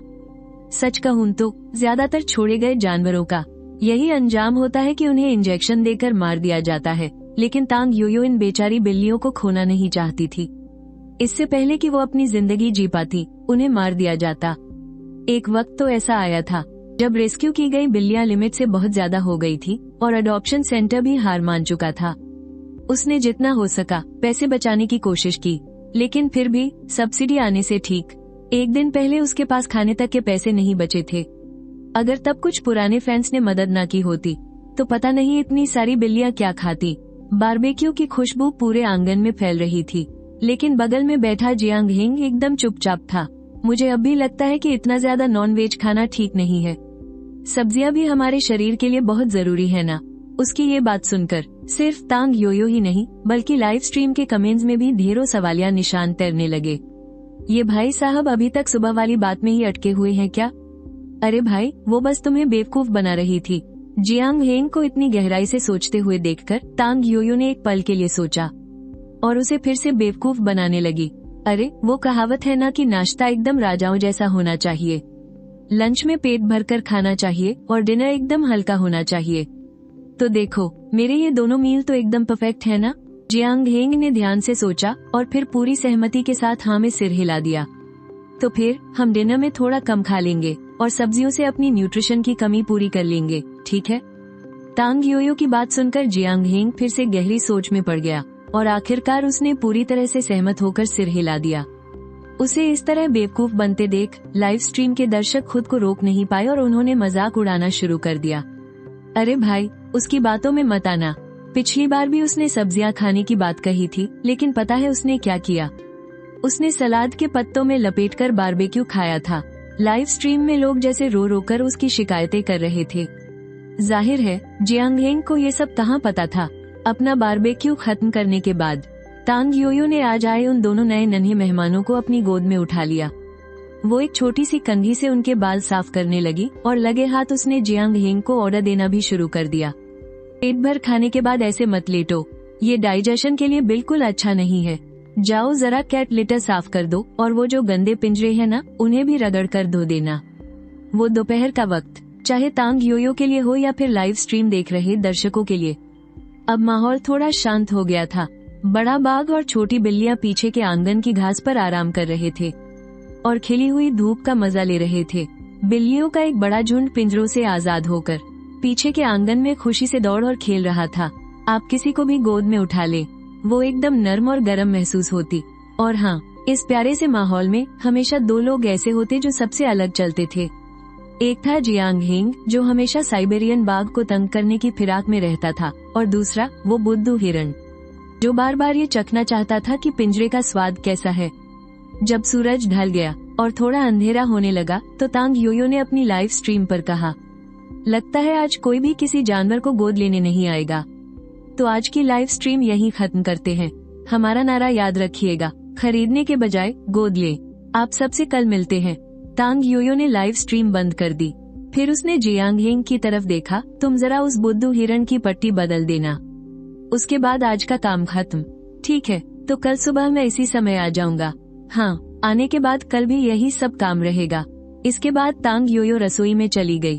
थोड़ी ही देर में वो दो बड़े बड़े डोंगबे राइस रोल लेकर बाहर आई, जिनके अंदर खूब सारा मांस भरा हुआ था। डाइनिंग टेबल पर बैठे जियांग हेंग ने देखा कि वो राइस रोल उसके चेहरे जितने बड़े थे। उसके चेहरे पर उलझन साफ दिख रही थी। तुमने तो कहा था कि रात को हम बस थोड़ी सब्जियां खाएंगे। हाँ बिल्कुल, जरा देखो तो क्या इस बड़े से रोल के बाहर सब्जी नहीं लिपटी है। रात का खाना खत्म हुआ। तांग योयो ने अलार्म सेट किया और इंक्यूबेटर से बाघ के दो बच्चों को लेकर अपने कमरे में गई। अंदर जाते ही उसने देखा कि बाघिन फर्श पर सुस्ती से लेटी हुई थी। तांग योयो थोड़ा हैरान हुई। क्या तुम आज रात यहीं सोने वाली हो? अपने बच्चों को थोड़ा और देखना चाहती हो? ठीक है, मैं बच्चों को तुम्हारे पास ही सुला देती हूँ। रात को उठकर मैं इन्हें दूध पिला दूंगी। उसने बड़े प्यार से उस बाघिन के सिर को सहलाया। तांग योयो भी थककर अपने बिस्तर पर गिर पड़ी। अगली सुबह तांग योयो ने एक लंबी अंगड़ाई ली और पास ही अपने बच्चे को गले लगाए बाघिन को देखा। उसने बाघिन के बड़े से सिर को प्यार से सहलाया। तुम थोड़ी देर और सो लो, मैं थोड़ी देर में तुम्हारा खाना यहीं ले आऊंगी। बिल्ली प्रजाति के जानवर जब कमजोर होते हैं ना, तो सोना ही उनके ठीक होने का सबसे बढ़िया तरीका होता है, खासकर इस बाघिन के लिए जो बच्चा देने की वजह से कमजोर हो गई है। शुक्रिया। बाघिन ने अपना सिर तांग योयो से रगड़ा। इस बड़ी सी बिल्ली को ऐसे सुस्ताते हुए देखकर तांग योयो के चेहरे पर भी एक प्यारी सी मुस्कान आ गई, लेकिन उसकी ये मुस्कान पिछवाड़े का नजारा देखते ही पल भर में गायब हो गई। उसने नजर दौड़ाई तो पिंजरे के पास बनी बांस की दीवार में चबा चबाकर एक बहुत बड़ा छेद कर दिया गया था। अबे ओ बेवकूफ, अपना मुंह बंद रख तू। उसकी इस जोरदार चीख से नीचे बैठी बिल्लियां डर के मारे म्याऊं म्याऊं करने लगी। नींद से जगी कुछ चालाक बिल्लियां बड़बड़ाने लगी, गए काम से, ये दो पैरों वाला इंसान फिर से पागल हो गया है। हाय रे मेरी प्यारी नींद, ऐसे ही कच्ची नींद जगा दिया। बस दुआ करो कि इसका ये गुस्सा हम पर ना उतरे। तांग योयो ने ताने मार रही बिल्लियों को घूर कर देखा और तेजी से उस बेवकूफ हिरण के पिंजरे की तरफ भागी। इंसान, तुम इतनी उदास क्यों लग रही हो? वो बेवकूफ अपने मुंह में सूखे बांस चबाते हुए बोला। वो अपनी बड़ी बड़ी मासूम आंखों से तांग योयो को देख रहा था। उसका वो भोला भाला चेहरा देखकर किसी का भी उसे भूनकर खा जाने का मन कर जाए। ये चीज खाने के लिए नहीं है, तुझे समझ आता है या नहीं? लेकिन मैं इसे चबा तो पा रहा हूँ। उस बेवकूफ हिरण के जवाब ने तांग योयो के गुस्से को और भड़का दिया। उसने उसके माथे पर एक थप्पड़ रसीद किया। मैंने कहा ना नहीं, मतलब नहीं। पिंजरे में रखे चारे के अलावा तू और कुछ नहीं खाएगा। इतने लंबे वाक्य समझना इस बेवकूफ हिरण के लिए थोड़ा मुश्किल था। वो काफी देर तक सोचता रहा और फिर मायूस होकर बुदबुदाया, ठीक है, नहीं खाऊंगा। कितनी खड़ूस है। तांग योयो गुस्से से दांत पीसने लगी। खुद को शांत करने के लिए उसने 2 बार गहरी सांस ली। मुझे लग रहा है कि मेरा सिर बाहर नहीं निकल रहा। उस बेवकूफ हिरण की बात सुनकर तांग योयो सन रह गई। उसकी नजर पिंजरे से बाहर निकले उसके सिर पर गई। पता नहीं ये नमूना बाहर कैसे निकल आया, लेकिन अब इसे देखकर लग रहा था कि इसका वापस अंदर जाना नामुमकिन है। कुछ पल के लिए वहाँ सन्नाटा छा गया। तांग योयो ने बेबसी से एक लंबी आह भरी। तू अभी ऐसे ही फंसा रह, जब जियांग हेंग आएगा तो वो पिंजरा काटकर तुझे निकाल लेगा। तांग योयो ने उसे खुद निकालने का इरादा छोड़ दिया। वैसे भी ये पूरी रात से ऐसे ही फंसा हुआ था। तो थोड़ी देर और सही। जियांग हेंग के पहुंचने के बाद दोनों ने जल्दी जल्दी नाश्ता किया। फिर तांग योयो बाघिन और उसके परिवार को पिछवाड़े ले आई। वो उस बेवकूफ हिरन से कुछ दूरी पर बैठी और अपनी लाइव स्ट्रीम शुरू कर दी। दर्शकों की पहली खेप लाइव स्ट्रीम में आ चुकी थी। तांग योयो ने अपना कैमरा उस बेवकूफ हिरन की तरफ घुमाया। गुड मॉर्निंग दोस्तों, आज सुबह 2 बड़ी चीजें हुई। पहली, छोटे बाघ ने अपनी माँ के साथ रहना सीख लिया है, जैसा कि आप सब देख सकते हैं। और दूसरी, इस बेवकूफ ने खुद को फंसा लिया है। इसकी आंखों में वो गहरी समझदारी। तो देखो, मेरी तो हंस हंस कर जान निकल रही है। ये कितना बुद्धू लग रहा है ना? क्या हमें फायर ब्रिगेड को बुलाना चाहिए? तांग योयो ने कमेंट्स देखकर सफाई दी। फायर ब्रिगेड को परेशान करने की कोई जरूरत नहीं है। ये पिंजरा लोहे की छड़ों से वेल्ड किया हुआ है। जियांग हेंग अभी आरी सेट कर रहा है, वो बस इसे बाहर निकालने ही वाला है। ये कहते हुए तांग योयो अपनी हंसी नहीं रोक पाई। उसकी उन आंखों में तो बस एक मासूम सी बेवकूफी झलक रही थी। सिर टेढ़ा करके वहाँ फंसे हुए उसका वो रूप सच में बहुत मजेदार लग रहा था। जियांग हेंग ने जल्दी से अपनी आरी तैयार कर ली और पिंजरे को काटना शुरू कर दिया। लोहे का बुरादा हवा में उड़ता हुआ दिख रहा था। तांग योयो ने पास से गुजरती एक रैगडॉल बिल्ली को गोद में उठा लिया। आज तो बहुत सारा काम है, चलो पहले थोड़ा आराम कर ले और साथ ही पूछ ले कि क्या कोई इसे गोद लेना चाहता है। उसकी गोद में बैठी उस नन्ही रैगडॉल ने तुरंत विरोध किया। ओए 2 पैरों वाले इंसान, मुझे ऐसे मत पकड़, ये बिल्कुल भी आरामदायक नहीं है। अगर मुझे अपने खाने की फिक्र न होती तो मैं तुझे कब का काट चुका होता। बिल्ली की ये शिकायतें सुनकर तांग योयो ने उसके माथे पर प्यार से एक चुटकी बजाई। चुपचाप बैठो, थोड़ी देर में तुम्हें और गोश्त दूंगी। बिल्लियों के लिए माथे पर चुटकी और गोश्त का लालच उन्हें काबू करने का सबसे बेहतरीन तरीका है। अरे पहले बताना था ना कि गोश्त मिलेगा। अब चाहे जैसे पकड़ लो। देखो, क्या मैं हैंडसम नहीं लग रहा? कहो तो तुम्हें कोई करतब भी दिखा दूं। ज्यादातर बिल्लियां सच में बहुत बेशर्म होती हैं। तांग योयो को अब इन सब की आदत हो चुकी थी। उसने लाइव स्ट्रीम के कमेंट्स पर एक नजर डाली। ज्यादातर दर्शक अलग अलग वजहों से उसे गोद नहीं ले सकते थे। तांग योयो ने एक गहरी सांस ली और जैसे ही वो बिल्लियों के बारे में आगे बताने वाली थी, तभी दरवाजे के बाहर से किसी की आवाज आई। माफ कीजिएगा, क्या तांग योयो यहीं है? नमस्ते। दरवाजे पर खड़े एक अजनबी आदमी को देखकर तांग योयो थोड़ी हैरान रह गई। नमस्ते, मेरा नाम झाओ पेंग है। मैं स्पिरिट पेट चिड़ियाघर का रखवाला हूँ। मुझे आपसे एक छोटी सी मदद चाहिए थी। जी बताइए। हमारे चिड़ियाघर की आर्कटिक लोमड़ियाँ आजकल एक साथ कुपोषण का शिकार हो रही हैं।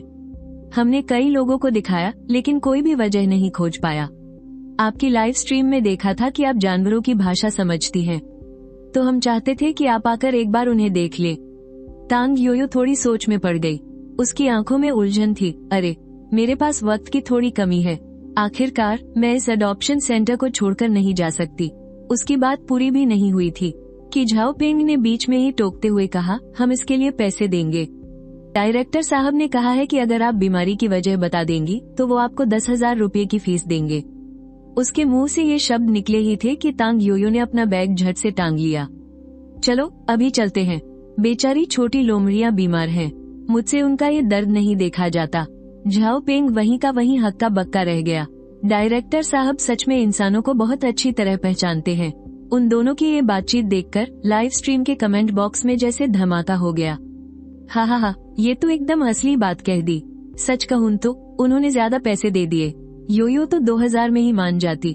वो बेचारा रखवाला अभी कुछ समझ ही नहीं पाया था और योयो पूरी तरह तैयार भी हो चुकी थी। जियांग हेंग, जरा घर का ध्यान रखना, मैं जरा बाहर जा रही हूँ। ठीक है। तांग योयो की आवाज सुनकर जियांग हेंग ने पीछे के आंगन से जवाब दिया।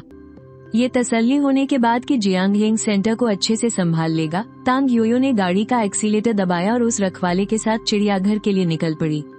स्पिरिट पेट शहर का सबसे बेहतरीन चिड़ियाघर था। वहाँ के सारे जानवर खूब हटे कट्टे और मजबूत थे।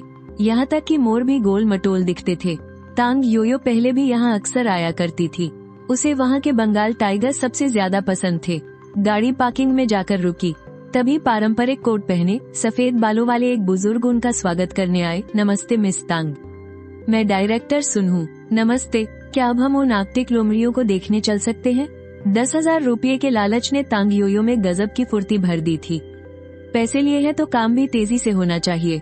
बिल्कुल, चलिए कृपया मेरे पीछे आइए, हालांकि हाईचेंग शहर बहुत बड़ा नहीं है। चिड़ियाघर में दर्शकों की काफी भीड़ थी, जिनमें ज्यादातर कॉलेज के कपल और बच्चों वाले परिवार शामिल थे। स्टाफ वाले रास्ते से होकर वे लोग कांच के बाड़े के सामने पहुंचे। कांच से साफ दिख रहा था कि 5-6 आर्कटिक लोमड़ियां अपनी पूंछ लटकाए सुस्त पड़ी थीं। वे काफी बीमार और सुस्त लग रही थी। मिस तांग, इन्हें इसी साल लाया गया है। यहाँ के माहौल में ढलने के बाद इन्हें अभी हाल ही में लोगों के सामने लाया गया है, लेकिन एक हफ्ता भी नहीं बीता और ये कुपोषण का शिकार हो गई। तांग योयो ने कांच के पार से उन्हें कुछ देर तक ध्यान से देखा। फिर उसने पलटकर डायरेक्टर सुन की तरफ देखा। क्या मैं इनके खाने का रिकॉर्ड देख सकती हूँ?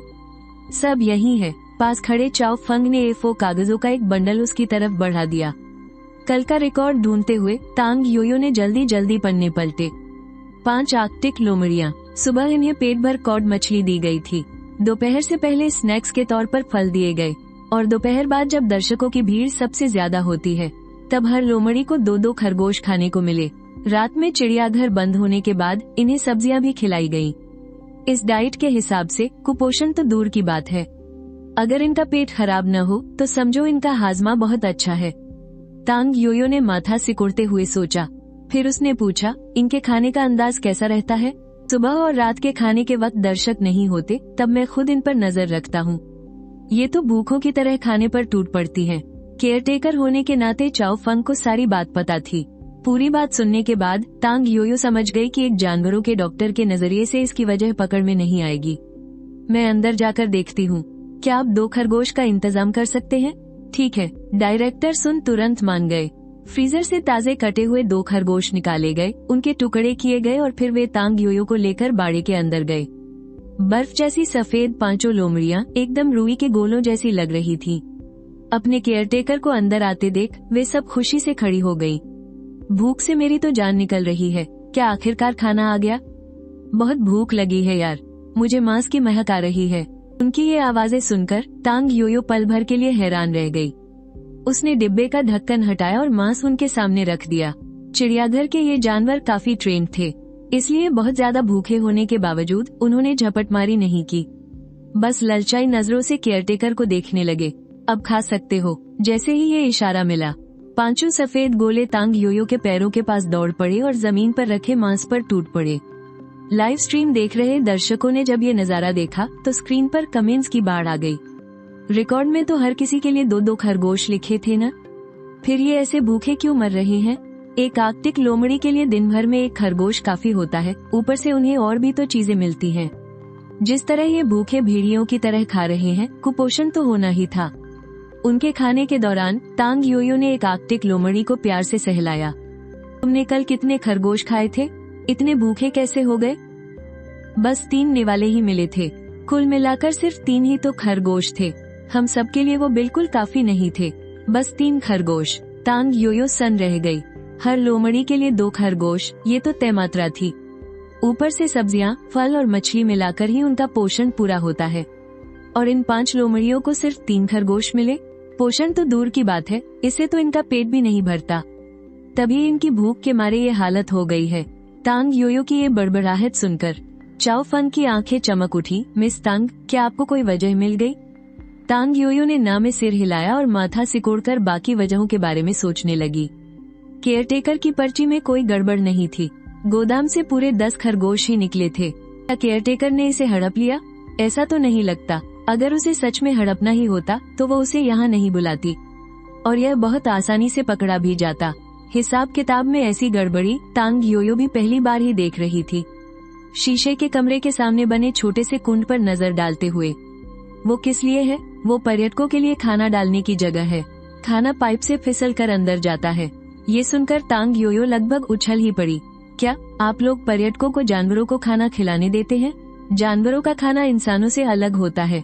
कुछ भी उल्टा सीधा खिलाने से उनकी जान जा सकती है। अरे चिंता मत कीजिए, सिर्फ वही खाना खिलाने की इजाजत है जो चिड़ियाघर से खरीदा गया हो। ये असल में उनके दिन भर का राशन ही होता है, बस इसी बहाने थोड़ी एक्स्ट्रा कमाई हो जाती है। झाओ पेंग की बात से तांग योयो को कुछ याद आया। उसने बुरी तरह भूखी लोमड़ियों को खाना हड़पते हुए देखा। फिर उसकी नजर शीशे के कमरे के बाहर लगे सीसीटीवी कैमरे पर टिक गई। कंट्रोल रूम चलो, शायद मुझे इसकी वजह पता चल गई है। झाओ पेंग का चेहरा हैरानी और खुशी से चमक उठा। ठीक है, मैं आपको अभी वहाँ ले चलता हूँ। जाने से पहले तांग योयो ने लोमड़ी के सिर को सहलाया। वाह, कितने मुलायम बाल हैं। इसके बाद वो डायरेक्टर सुन के साथ मॉनिटरिंग रूम में गई। कल जिन पर्यटकों ने खरगोश खरीदे थे उनकी फुटेज चेक करो, पता लगाओ कि उन्होंने वो खरगोश जानवरों को खिलाई या नहीं। ये सुनकर सब लोग हैरान रह गए। आपका मतलब है कि किसी ने खरगोश खरीदे और उन्हें खाने के लिए घर ले गया? हाँ, बहुत मुमकिन है कि यही हुआ हो। जब बाकी सब नामुमकिन लगे तो जो बचे वही इकलौता सच होता है। टेक्निकल टीम ने तुरंत फुटेज निकाल ली। कुल 4 खरीदार थे। 3 लोगों ने तो खरगोश खरीदते ही जानवरों को खिला दिए थे। बस एक 40-45 साल की आंटी थी जिन्होंने 7 खरगोश खरीदे, उन्हें अपने बैग में ठूसा और बड़े आराम से चलती बनी। सीसीटीवी स्क्रीन को देखते हुए झाओ पेंग खुद को रोक नहीं पाया। लोमड़ियों का खाना चुरा रही है? पागल है क्या वो औरत? उन्होंने उस आंटी की फुटेज ट्रैक की। पता चला कि वो पिछले कई दिनों से लगातार ऐसा ही कर रही थी। कभी कभी तो 7-7 खरगोश ले जाती थी। कोई ताज्जुब नहीं कि ये बेचारे इतने भूखे क्यों हैं। झाओ, तुरंत पुलिस को फोन लगाओ। पर सर, इतनी छोटी सी रकम के लिए केस थोड़ी ही दर्ज होगा। एक खरगोश तो सिर्फ 15 युआन का है ना। भले ही उसने जानवरों को खिलाने के पैसे दिए थे, लेकिन वो कई दिनों से लगातार चोरी कर रही है। फिर भी चोरी की रकम केस दर्ज करने लायक नहीं है। अरे तुम क्या सोच रहे हो? तुम भूल गए कि उन खरगोशों पर हमने दवा लगाई हुई थी। जल्दी पुलिस को बुलाओ ताकि उसे तुरंत अस्पताल ले जाया जा सके। डायरेक्टर सुन की बात सुनकर झाओ पेंग सन रह गया और फिर उसके चेहरे का रंग ही उड़ गया। उसने हड़बड़ाहट में अपना फोन निकाला और पुलिस को नंबर मिलाया। तांग योयो ने हैरानी से डायरेक्टर की तरफ देखा। वो जानना चाहती थी कि आखिर माजरा क्या है। डायरेक्टर ने एक पल के लिए गहरी सांस ली। इन लोमड़ियों को हमने ब्रीडिंग के लिए यहाँ रखा है, इसलिए उनके खाने वाले मांस पर हमने ओव्यूलेशन यानी प्रजनन बढ़ाने वाली दवा लगाई थी। भले ही वो जड़ी बूटियों से बनी दवा है, लेकिन जानवरों वाली दवा इंसानों के लिए बहुत खतरनाक होती है। कमरे में एकदम से सन्नाटा छा गया। तांग योयो की आंखें फटी की फटी रह गईं। उसे समझ नहीं आ रहा था कि क्या कहे। खरगोश तो पर्यटकों को जानवरों को खिलाने के लिए दिए गए थे। खरीदते वक्त साफ साफ बताया गया था कि आप सिर्फ खाना खिलाने के पैसे दे रहे हैं। आंटी का उन्हें साथ ले जाना तो सरासर चोरी है। अगर उसने खुद खा लिया तब तो वो बीमार पड़ेगी ही, लेकिन अगर उसने वो खरगोश किसी और को दे दिए या बेच दिए तो उस पर जहर देने का इल्जाम लग सकता है। ये सुनते ही तांग योयो के लाइव स्ट्रीम में कमेंट्स की बाढ़ आ गई। 100 से कुछ ज्यादा लोग ऐसे कमेंट्स कर रहे थे जैसे 10,000 लोग एक साथ बोल पड़े हों। क्या जानवरों वाली दवा? मैं तो सोचकर ही डर रहा हूँ कि आंटी के घर वालों का क्या हाल होगा। मुफ्त की चीज देखकर तो ये कुछ भी उठा लाते हैं। सच में इनका दिमाग ही अलग चलता है। तभी झाओ पेंग फोन पर बात करके वापस लौटा। उसके चेहरे के हाव भाव अजीब लग रहे थे। उसने धीमी आवाज में डायरेक्टर से कहा, सर, हमें पुलिस स्टेशन जाकर अपना बयान दर्ज कराना होगा। झाओ पेंग को इस तरह हिचकिचाते देख तांग योयो और लाइव स्ट्रीम देखने वालों की उत्सुकता 7वें आसमान पर पहुंच गई।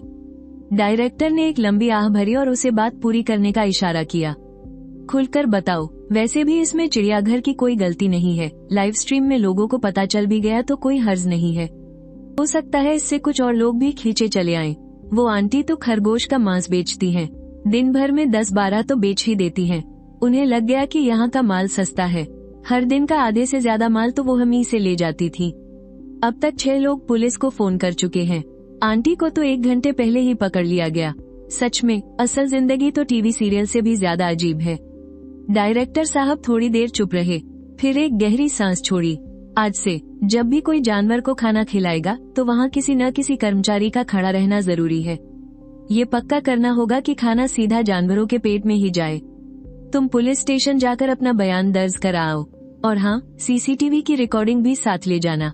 डायरेक्टर सुन की आवाज में बिल्कुल जान नहीं थी। उनकी हालत देखकर तांग योयो की लगभग हंसी ही छूट गई। पूरे पार्क की तलाशी ले ली। किसने सोचा था कि कोई लोमड़ियों का खाना चुरा रहा होगा। आज मैं ही इन्हें खाना खिला देती हूँ। इसी बहाने उनका चेकअप भी हो जाएगा और लोमड़ियों के साथ थोड़ा खेलने का मौका भी मिल जाएगा। तांग योयो को तो जैसे मुंह मांगी मुराद मिल गई। ठीक है, तो फिर मिस तांग, ये जिम्मेदारी आपको उठानी पड़ेगी। डायरेक्टर सुन बहुत तजुर्बेकार थे। वो तांग योयो के मन की बात तुरंत समझ गए। वैसे भी वो एक जानवरों की डॉक्टर है और उसने हमारी बहुत मदद की है, तो इतनी सी मांग तो माननी ही पड़ेगी। हाँ, सुनते ही तांग योयो खाने का एक बड़ा सा थैला लेकर बाड़े के अंदर घुस गई। नन्हे मुन्हे अपनी बड़ी बड़ी पूंछ हिलाते हुए दौड़ पड़े। बड़ी दीदी हमारे लिए कुछ बहुत ही स्वादिष्ट लाई है। खुशबू तो बहुत अच्छी आ रही है। ये तो चिकन है, मुझे तो मछली की खुशबू आ रही है। क्या आज हम पेट भर के खा पाएंगे? बस खाना कम नहीं पड़ना चाहिए यार, बहुत जोरों की भूख लगी है। उन बेताब आंखों को देखकर तांग योयो ने सबसे पहले मछली के टुकड़े निकाले। 5 मछलियाँ, हर एक के लिए एक। ओहो, मछली का गोश्त। तांग योयो ने मछलियाँ नीचे रखी और उन्हें खाने का इशारा किया। खा लो। छोटे बच्चों ने मछलियों को पकड़ा और जल्दी जल्दी गटकने लगे। तांग योयो ने कैमरा सेट किया और अपनी लाइव स्ट्रीम पर समझाने लगी। लोमड़ियाँ कुत्ते के परिवार से होती हैं और ये बहुत समझदार होती हैं। ट्रेनिंग के बाद ये बातें समझ सकती हैं और बिल्लियों के मुकाबले ज्यादा कहना मानती हैं। आर्कटिक लोमड़ियाँ संरक्षित जानवर हैं, इन्हें घर में पालना मना है। अगर कोई पालना ही चाहता है तो लाल लोमड़ी के बारे में सोच सकता है, उसे पालने की इजाजत है। इनकी ओ वाली आवाज एकदम नखरे दिखाने जैसी लगती है, सुनकर बहुत सुकून मिलता है। तांग योयो ने एक सफेद रुई के गोले जैसी लोमड़ी को अपनी गोद में उठा लिया। इंसानों के बीच पली बड़ी होने की वजह से उसे गोद में आने से कोई ऐतराज नहीं था। उसने मजे से खाने के लिए अपनी जगह बना ली। 15 मिनट से भी कम समय में मछली का बस सिर ही बचा था। फिर तांग योयो ने चिकन निकाल कर रख दिया और अपनी गोद वाली लोमड़ी को एक बड़ा सा चिकन लेग पीस दे दिया। आहा, क्या खुशबू है। ये दीदी तो बहुत अच्छी है, मजा आ गया। अगर ये दीदी रोज आएंगी तो हमारा पेट हमेशा भरा रहेगा। पर फिर उन पहले वाले भैया का क्या होगा? वो जब हंसते हैं तो बहुत प्यारे लगते हैं, वो भी अच्छे इंसान हैं। पेट भरना सबसे जरूरी है और ये दीदी सुंदर भी तो है। लोमड़ियों की ये सब बातें सुनकर तांग योयो ने अपनी भौहें चढ़ाईं। ये शक्ल पर मरने वाली लोमड़ियाँ, नखरे तो देखो इनके। मैं तुम्हारे भैया की नौकरी नहीं छीन रही, आगे से वही तुम्हें खाना खिलाएंगे। तांग योयो के अचानक बोलने पर सारी लोमड़ियों ने चौंक कर ऊपर देखा। उसकी गोद वाली लोमड़ी के मुंह से तो डर के मारे चिकन लेग पीस ही गिर गया। बाप रे, ये तो कोई जादूगरनी है। गए काम से। इंसानों को हमारी बात समझ आने लगी। जल्दी बताओ, क्या तुम कोई जादूगरनी हो? इन मासूम और डरे हुए छोटे बच्चों को देखकर तांग योयो को समझ नहीं आया कि हंसे या रोए। उसने चिकन लेग पीस वापस उसके मुंह में ठूसा और बोली, मुझे ऐसे मत देखो, मैं कोई जादूगरनी नहीं हूँ, बस मुझे तुम्हारी बातें समझ में आ जाती हैं। छोटे बच्चे हैरान तो बहुत थे, लेकिन भूख इतनी लगी थी कि वो ज्यादा सोच नहीं पाए। उनके लिए चिकन से बढ़कर कुछ नहीं था। तांग योयो थोड़ी देर तक लोमड़ियों के साथ खेलती रही। जब उसे तसल्ली हो गई कि वो सब एकदम ठीक है, तो वो डायरेक्टर सुन से मिलने गई। डायरेक्टर साहब, ये लोमड़ियाँ ब्रीडिंग के लिए ही है ना? हाँ बिल्कुल, 2 नर हैं और 3 मादा। अगले साल तक 10-12 बच्चे और आ जाएंगे। तांग योयो ने उत्सुकता से अपने हाथ मलते हुए कहा, क्या तब आप मुझे एक बच्चा बेच देंगे? परमिट का जुगाड़ मैं कर लूंगी। चूंकि ब्रीडिंग की तैयारी हो चुकी है तो बस 4-5 महीने में ही बच्चे आ जाएंगे। अगर मैंने अभी से बुकिंग नहीं की तो बाद में मुझे कुछ नहीं मिलेगा। तांग योयो की इन चमकती हुई आंखों को देखकर डायरेक्टर साहब हंस पड़े। कोई बात नहीं, जब बच्चे होंगे तो मैं तुम्हें एक गिफ्ट कर दूंगा। अरे वाह, आपका बहुत बहुत शुक्रिया डायरेक्टर साहब। दोनों ने एक दूसरे को देखा और मुस्कुरा दिए। दोनों को ही लग रहा था कि उनका फायदा हुआ है। तांग योयो को मुफ्त में एक लोमड़ी का बच्चा मिल रहा था।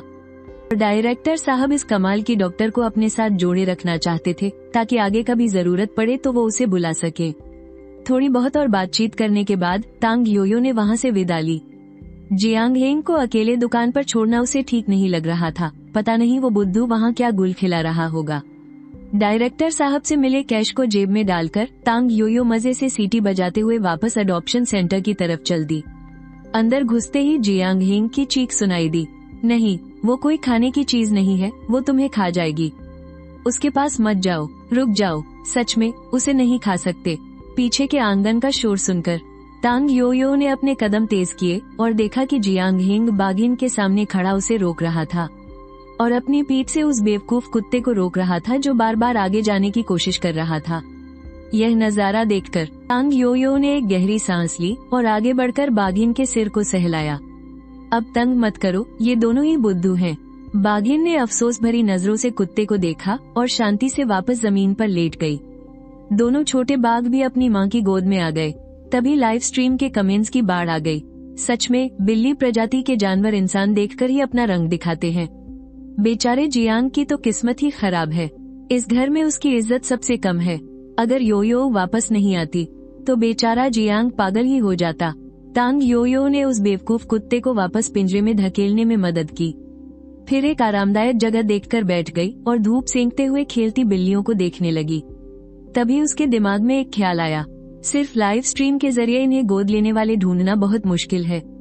एक महीने में मुश्किल से 10-12 बिल्लियां ही गोद ली जाती हैं, और मौसम खराब हो तब तो और भी कम। लाइव स्ट्रीम में भी बस 100 के आसपास लोग ही आते हैं। ऐसा नहीं है कि कोई इन्हें अपनाना नहीं चाहता, बल्कि इंटरनेट की दुनिया में लोग हम तक पहुंच ही नहीं पाते। कुछ पल सोचने के बाद तांग योयो ने डेटा रिकॉर्ड कर रहे जियांग हेंग से कहा, जियांग हेंग, हम एक पेट अडॉप्शन इवेंट क्यों नहीं रखते? क्या मतलब? मेरा मतलब है कोई जगह किराए पर लेकर एक इवेंट करते हैं जहां हम अपनी बिल्लियों को लेकर जाएंगे, ताकि हमें इन्हें गोद लेने वाले ज्यादा लोग मिल सके। जियांग हेंग ने थोड़ा सोचा और हामी भरते हुए सिर हिलाया। अगर हमने अच्छे से प्रचार किया तो गोद लेने वालों के आने के चांस बहुत ज्यादा हैं। ठीक है, अगर कोई दिक्कत नहीं है तो यही करते हैं। तांग योयो ने अपना फोन निकाला और एक नंबर डायल किया। हेलो, क्या ये वॉकिंग स्ट्रीट मैनेजमेंट ऑफिस है? हाँ, बताइए, क्या काम है? मैं कल एक इवेंट के लिए कुछ जगह किराए पर लेना चाहती हूँ। थोड़ी बातचीत के बाद तांग योयो को शानचिंग वॉकिंग स्ट्रीट का कोटेशन मिल गया। जितनी जगह चाहिए उसका एक दिन का किराया 4000 है, जिसमें छतरियाँ, मेज कुर्सियाँ और सिक्योरिटी गार्ड शामिल हैं। ये कीमत तो ठीक है। सारी बातें पक्की करने के बाद तांग योयो ने मुस्कुराते हुए कैमरे की तरफ देखकर ऐलान किया, खुशखबरी है, कल सुबह 9 बजे शानचिंग वॉकिंग स्ट्रीट पर हमारे अडॉप्शन सेंटर का पहला इवेंट होने जा रहा है। मैं वहाँ गोद लेने के लिए 40 बिल्लियाँ लेकर आऊंगी।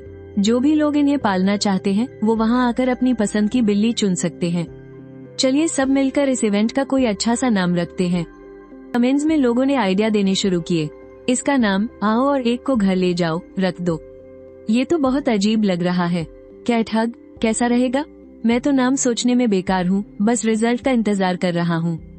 काफी बहस के बाद तांग योयो ने सारे नामों को खारिज कर दिया और आखिर में नाम तय किया, चलते चलते एक बिल्ली ले जाओ। ये सुनने में भी अच्छा लग रहा है। ये कैट पंच जैसे नामों से तो लाख गुना बेहतर है। और मेरा क्या? तुम मेरे साथ चलोगे, वरना मैं अकेले इतना सब कुछ नहीं उठा पाऊंगी। जल्दी ही सारे काम बांट लिए गए और दोनों तैयारियों में जुट गए। अगली सुबह बिल्लियों को ले जाने के लिए तांग योयो ने एक ट्रक किराए पर लिया, जो ठीक 8:30 बजे वहां पहुंच गया। जियांग हेंग ने पिंजरों को शेल्फ पर रखा और तांग योयो ने LED स्क्रीन पर गोद लेने के नियम दिखा दिए। इस हलचल को देखकर लोगों की भीड़ जमा हो गई।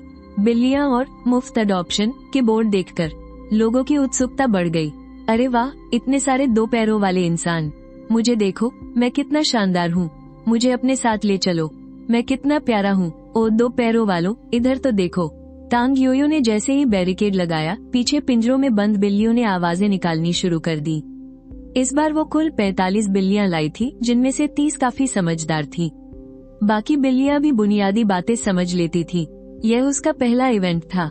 वो नहीं चाहती थी कि कोई बेवकूफ बिल्ली सब गड़बड़ कर दे।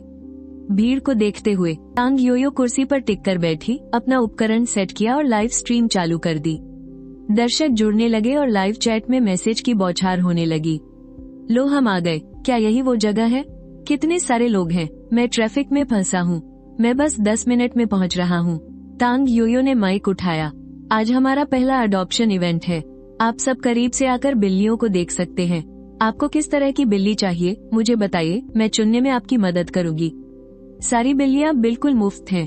अडॉप्शन पक्का होने पर हम शुरुआत के लिए बिल्ली का खाना भी मुफ्त देंगे। भीड़ बिल्लियों की तरफ बढ़ने लगी। नमस्ते, क्या मैं उस बिल्ली को देख सकती हूँ? सबसे पहली अडॉप्टर एक ऑफिस जाने वाली लड़की थी। हाँ बिल्कुल। तांग योयो ने एक सिल्वर शेडेड बिल्ली को गोद में उठा लिया। बिल्ली की आंखें चमक उठी। वाह, कितनी सुंदर 2 पैरों वाली इंसान है। ये तो मुझे बहुत पसंद आई। सिल्वर शेडेड बिल्ली तुरंत उस लड़की के पास जाकर चिपक गई। लड़की ने बिल्ली का सिर प्यार से सहलाया और पूछा, मेरे प्यारे बच्चे, क्या तुम मेरे साथ मेरे घर चलोगे? हाँ चलूंगा, बिल्कुल खुशी खुशी चलूंगा। बस मुझे सुअर वाला खाना मत खिलाना। इस सुंदर इंसान के साथ तो मैं कहीं भी जाने को तैयार हूँ। बिल्ली की प्यारी सी म्याऊं म्याऊं सुनकर लड़की का चेहरा खुशी से खिल उठा। इसे गोद लेने की कोई शर्त है क्या? भले ही बिल्ली उसे ताने मार रही थी, लेकिन कम से कम वो बिल्ली अडॉप्ट तो हो गई। तांग योयो ने बिल्ली के सिर पर चपत लगाने की अपनी इच्छा को किसी तरह रोका। उसने जियांग हेंग की तरफ इशारा करते हुए कहा, आप वहाँ जाकर एग्रीमेंट साइन कर सकती हैं। और बस बिल्ली का खाना और वैक्सीन की किताब ले लीजिए। बहुत बहुत शुक्रिया। लड़की अपनी गोद में बैठी सिल्वर शेडेड बिल्ली को देखती रही। वो उसे और भी ज्यादा प्यारी लगने लगी थी। थोड़ी देर में मैं तुम्हें डिब्बे वाला अच्छा खाना दिलाने ले चलूंगी। अच्छे से रहना, ठीक है? मैं बहुत अच्छा बच्चा हूँ, बिल्कुल परेशान नहीं करूँगा। लाइव स्ट्रीम में लोग खुशी से झूमने लगे। वाह, शानदार शुरुआत, क्या बढ़िया शुरुआत है। क्या लगता है आज 10 बिल्लियाँ अडॉप्ट हो पाएंगी? तभी दूसरे अडॉप्टर आए। एक आदमी ने अपनी बेटी का हाथ पकड़े हुए टैबी बिल्ली की तरफ इशारा किया। नमस्ते, क्या हम उस बिल्ली को देख सकते हैं? तांग योयो ने खुशी से चौंकते हुए जवाब दिया। हाँ, बिल्कुल। बहुत कम लोग टैबी बिल्लियों को गोद लेते हैं क्योंकि सबको ब्रांडेड नस्ल की बिल्लियां ही पसंद होती हैं। सच बताऊं तो टैबी बिल्लियां बहुत सेहतमंद होती हैं, उनका पेट अच्छा रहता है और उनके बाल भी ज्यादा नहीं झड़ते। उसने उस टैबी बिल्ली को बाहर निकाला। उस छोटे से शैतान ने एक नजर आदमी को देखा और फिर उसकी नजर उस छोटी सी बच्ची पर जाकर टिक गई। म्याऊ टिल्डा। टैबी बिल्ली मेज पर लेटकर अपने क्यूट नखरे दिखाने लगी। अरे ओ, मैं यहाँ तुम्हें लुभाने की इतनी मेहनत कर रहा हूँ, क्या तुम मुझे गोद में नहीं लोगी? ये काम तो बड़ा मुश्किल है यार। जल्दी आओ और मुझे गले लगाओ। मुझसे अब और नाटक नहीं होगा। बड़बड़ाहट की आवाजों के बीच एक छोटी बच्ची ने बड़ी ही सावधानी से उसे गोद में उठाया और मिन्नत भरी नजरों से अपने पापा को देखने लगी। हमारी बात हुई थी ना, इसे खाना खिलाना और इसकी गंदगी साफ करना तुम्हारी जिम्मेदारी होगी। हाँ हाँ पापा, ठीक है, चलो वहाँ जाकर कागजी कार्यवाही पूरी कर ले।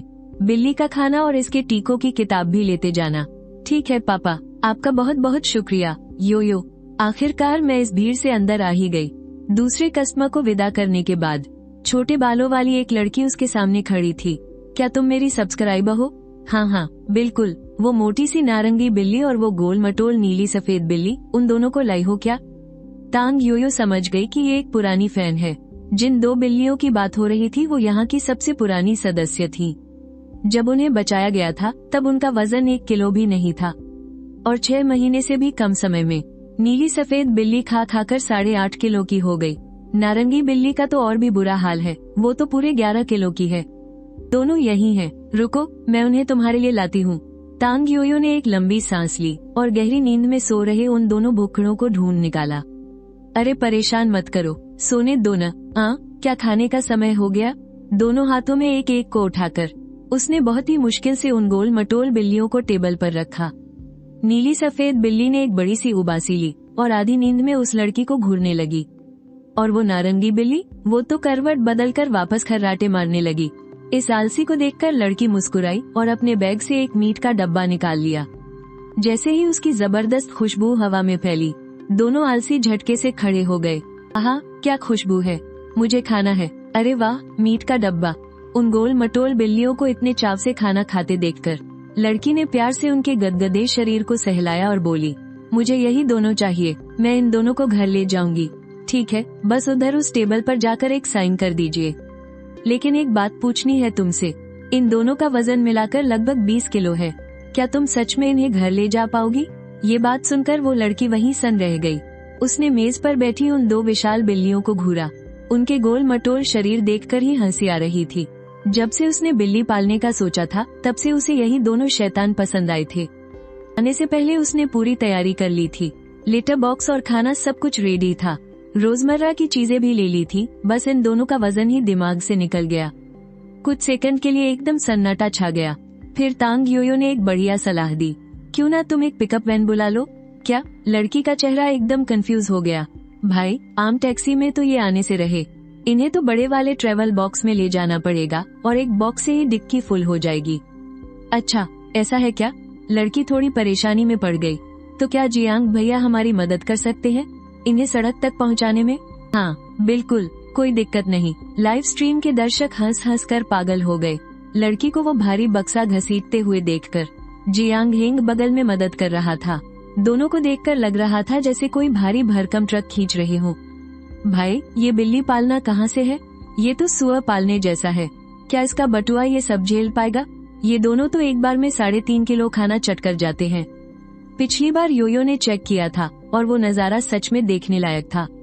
कमेंट्स लगातार आ रहे थे और तांग योयो बहुत ज्यादा बिजी थी। भीड़ ज्यादा होने का यही फायदा है। ऑन स्पॉट गोद लेने का काम बहुत तेजी से हो रहा था। बिल्ली पालने की बात करें तो ज्यादातर ये बस एक पल का जोश होता है। पिंजरे में उन बेचारों को देखकर जिनकी आंखों में बस मिन्नतें होती हैं। नर्म दिल वाले तो बिल्कुल पिघल ही जाते हैं।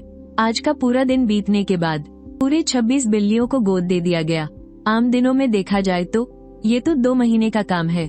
इवेंट खत्म होने के बाद दोनों वापसी की गाड़ी में बैठे अपनी दुखती हुई कमर सहला रहे थे। हालांकि 20 से ज्यादा बिल्लियां ही भेजी, लेकिन 70 से ज्यादा लोगों से मिलना पड़ा। बोलते बोलते जबान घिस गई थी। रेस्क्यू सेंटर वापस पहुंचकर बची हुई बिल्लियों को वापस पिंजरे में डाला। तांग योयो सोफे पर अधमरी सी गिर पड़ी। हिलने का भी मन नहीं कर रहा था। जियांग हेंग, छोटे बाघ का दूध बदलने का वक्त हो गया है। बिल्ली की रेत और खाना भी डालना पड़ेगा। उसकी कमजोर सी आवाज गूंजी। जियांग हेंग ने उसे बड़ी उलझन भरी नजरों से देखा और हार मानकर राह भरते हुए अपनी किस्मत को कोसते हुए काम करने उठ खड़ा हुआ। वैसे काम ज्यादा नहीं था। ज्यादातर बिल्लियां तो लोग ले गए थे। जो बची थी वो थोड़ी बुद्धू जरूर थी, लेकिन अपना ख्याल खुद रख सकती थी। जियांग हेंग ने अपने थके हारे शरीर को घसीटते हुए 10-15 मिनट में सब कुछ निपटा दिया। अंधेरे से भरी रसोई को देखकर तांग योयो ने फिर से एक गहरी सांस ली। आज रात बाहर ही खा लेते हैं। समझ लो पार्टी है। थकान से नस नस दुख रही है। खाना बनाना तो मेरे बस की बात नहीं। अब तो बस बाहर का खाना ही जिंदा रख सकता है। खाना ऑर्डर कर लो, मुझे थोड़ा आराम करने दो। जियांग हेंग ने पास आती हुई बाघिन को देखा। अब तो पेन उठाकर कुछ लिखने की भी हिम्मत नहीं बची थी। इंसान, तुम तो जैसे टपकने वाले हो। बीमार पड़ गए क्या? बाघिन तांग योयो से लाड़ लड़ाने लगी। उसकी आंखों में गहरी चिंता साफ झलक रही थी। कुछ नहीं, बस बहुत ज्यादा थक गई हूँ। उस विशाल जानवर का सिर सहलाते हुए तांग योयो मन ही मन सोचने लगी। बिल्ली की प्रजाति होने के बावजूद ये बाघिन उन नालायकों से लाख गुना बेहतर है। वो नालायक तो बस खाने के लिए ही पास आते हैं। थोड़ी देर सुस्ताने के बाद तांग योयो ने खाना ऑर्डर किया। पैरों के पास लेटी बाघिन को देखते हुए उसने मटन का एक बड़ा कटोरा निकाला और बोली, चलो चलो, खाने का टाइम हो गया। आवाज सुनते ही बाघिन ने अपने बच्चे को तांग योयो के पास छोड़ दिया और बड़े बड़े निवाले लेकर मटन खाने लगी। जियांग हेंग की आंखें चमक उठी। उसने मिन्नत भरी नजरों से तांग योयो को देखा। मैं सोच रहा था कि तांग योयो तुरंत उसकी बात समझ गई। बाघिन ने 2 दिन आराम किया था और उसकी हालत में काफी सुधार दिख रहा था। पहले तो खड़ी भी नहीं हो पाती थी और अब मजे से घूम फिर रही थी। जियांग हेंग उसके एकदम करीब जाकर नया डेटा इकट्ठा करना चाहता था। बाघिन ने उसे अजीब सी नजरों से घूरा और थोड़ा सा खिसक गई, जो उसकी मूक सहमति थी। उन दोनों का ये कोई पहला आमना सामना नहीं था। जियांग हेंग तेजी से उसके पास गया और उसे ऊपर नीचे टटोलने लगा। डेटा नोट करने के बाद उसने खुशी से चहकते हुए पीछे मुड़कर देखा। योयो, मुझे एक बहुत जबरदस्त बात पता चली है। हाँ, बको। तांग योयो अपने फोन में खाने की डिलीवरी ट्रैक करते हुए बिना ध्यान दिए बोली। चिड़ियाघर की बाघिनें बच्चा पैदा करने के बाद ठीक होने में कम से कम 15 दिन लेती हैं। मैंने पहले जो मॉडल बनाया था सब कुछ इसी डेटा पर आधारित है, लेकिन इस बाघिन ने मुझे समझा दिया है कि जंगली जानवरों का शरीर बिल्कुल अलग होता है। उनकी मांसपेशियों की ताकत, उनका खान पान, असल में ये दोनों बिल्कुल अलग प्रजातियां हैं। 3 पीढ़ियों से इंसानों द्वारा पाले गए और पूरी तरह से जंगली जानवरों के बीच जमीन आसमान का फर्क है। तांग योयो को बात थोड़ी थोड़ी समझ आ रही थी। हालांकि यह प्रयोग बहुत मुश्किल है, लेकिन इसके नतीजे बहुत शानदार हो सकते हैं। अगर ये दवाई बन गई तो कुछ खास जानवरों की आबादी बढ़ाने में बहुत मदद मिलेगी, खासकर साइबेरियन बाघों की। सिर्फ 3 दिन की दवाई से 100% प्रजनन की गारंटी मिल सकती है। तो फिर तुम्हारे पुराने प्रयोग का क्या होगा? जियांग हेंग कुछ पल के लिए चुप रहा और फिर उसने फैसला किया, उसे अभी रोक देते हैं। मुझे 6 महीने तक जंगली जानवरों पर नजर रखनी होगी। काफी सारा डेटा जुटाना होगा ताकि प्रयोग में कोई गलती न हो। तांग योयो की आंखें चमक उठी और उसके चेहरे पर एक शरारती मुस्कान आ गई। क्या तुमने ये सोचा है कि इस बाघिन को कुछ दिनों में वापस जंगल में छोड़ दिया जाएगा? जियांग हेंग सुन्न रह गया और वो बाघिन को घूरता ही रह गया। कुछ देर तक वहाँ सन्नाटा छाया रहा। फिर उसने तांग योयो की तरफ देखा। सुनो, क्या हम कोई बीच का रास्ता निकाल सकते हैं? क्या इन तीनों को कुछ और दिनों के लिए यहाँ रुकने दिया जा सकता है? तांग योयो ने अपनी भौहें सिकोड़ी और अपनी मुस्कान को छिपाते हुए बोली, तुम्हें तो पता ही है, हमारे पास पैसों की बहुत कमी है। एक साइबेरियन बाघ को पालने में बहुत ज्यादा खर्चा आता है। जियांग हेंग ने तुरंत अपनी छाती ठोकते हुए कहा, तुम फिक्र मत करो, पैसों का इंतजाम मैं करूँगा। चाहे सरकार से मिलने वाला पैसा हो या मेरा अपना फंड, पैसों की कोई कमी नहीं होगी। तांग योयो ने खुश होकर सिर हिलाया। ठीक है, मुझे मंजूर है। अगर पैसों की कोई दिक्कत नहीं है तो मुझे इन 3 बड़ी बिल्लियों को यहाँ रखने में कोई ऐतराज नहीं है। जियांग हेंग का चेहरा खुशी से खिल उठा। उसे लगा था कि बहुत मिन्नतें करनी पड़ेंगी, पर ये तो बहुत आसानी से मान गई। लेकिन तभी उसे कुछ एहसास हुआ। जरा रुको, कहीं तुम पहले से ही इन्हें यहाँ नहीं रखना चाहती थी? जियांग हेंग की शक भरी नजरों को देखकर तांग योयो बिना पलक झपकाए बड़े आराम से बोली, अरे नहीं, ऐसा कैसे हो सकता है? तो क्या मैं वन्यजीव वालों को बुलाकर इन्हें वापस जंगल में छुड़वा दूं? उसने जियांग हेंग की कमजोर नस दबा दी थी। उसे पता था कि इस बुद्धू को बेवकूफ बनाना बहुत आसान है। अरे नहीं, कोई बात नहीं। जियांग हेंग ने तुरंत हार मान ली। समझदारी इसी में थी कि चुप रहा जाए। अपने डेटा के लिए वो कोई भी खतरा मोल नहीं ले सकता था। रात का खाना आ गया था। तांग योयो के पास पैसों की कोई कमी नहीं थी और वो खाने पीने में कभी कंजूसी नहीं करती थी। एक बड़ा मसालेदार फ्राइड चिकन, महकते हुए भुने हुए पोर्क ट्रॉटर्स और सुअर के मांस के साथ चावल की 2 बड़ी बड़ी प्लेटें। इतना सारा मांस देखकर जियांग हेंग के तो पसीने छूट गए, लेकिन अब वो उसी के घर में था और तांग योयो की बातों में आ चुका था। इसलिए थोड़ी देर झिझकने के बाद जियांग हेंग भी खाने पर टूट पड़ा। पेट भर खाना खाने के बाद जियांग हेंग ने बाघ के बच्चों को दूध पिलाया और अपनी छोटी डायरी लेकर वहाँ से चला गया। तांग योयो ने सफाई की, अपनी बेवकूफ सी कुतिया का चेकअप किया और फिर बाघिन को कमरे में ले जाकर सो गई। समय पंख लगाकर उड़ने लगा और देखते ही देखते 4 दिन बीत गए। अडॉप्शन सेंटर में अब काफी शांति थी, क्योंकि वहाँ से 20 से ज्यादा बिल्लियां जा चुकी थीं। काम थोड़ा कम हो गया था, लेकिन ये शांति अचानक टूट गई। आधी रात को पीछे के अहाते से पगलू कुत्ते के रोने की दर्द भरी आवाज आई। तांग योयो बस स्ट्रीम बंद करने ही वाली थी। आवाज सुनते ही वो पीछे की तरफ भागी। वो पगलू पिंजरे के किनारे टिका हुआ था और बहुत मुश्किल से गहरी सांसें ले रहा था।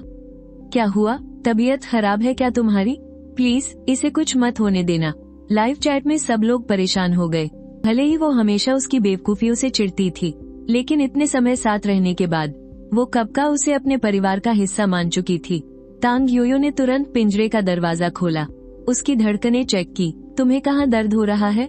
मेरा पेट बहुत दर्द हो रहा है। कुत्ते के हाव भाव देखकर तांग योयो को समझ आ गया। जैसा उसने सोचा था, इसकी तो समय से पहले डिलीवरी हो रही थी। डिलीवरी कराने की तैयारी करो।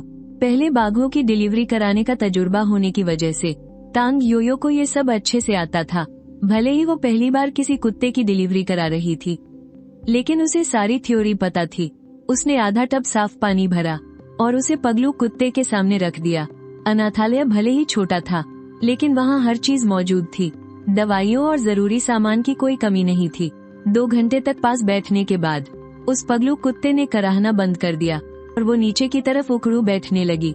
तांग योयो तुरंत खड़ी हुई, मेडिकल ग्लव्स पहने और हाथों को सैनिटाइज करके उसकी मदद करने लगी। बाघ की तुलना में ये डिलीवरी काफी आसानी से हो गई। पिल्ले एकदम स्वस्थ थे और माँ के अंदर भी काफी हिम्मत बची थी। थोड़ी इंसानी मदद के साथ 40 मिनट से भी कम समय में 2 नन्हे पिल्लों ने सुरक्षित जन्म ले लिया। उनकी सांसें भी एकदम नॉर्मल चल रही थीं। तांग योयो ने बच्चों को एक कंबल में लपेटा और उस कुत्ते की माँ को भी गर्माहट दी।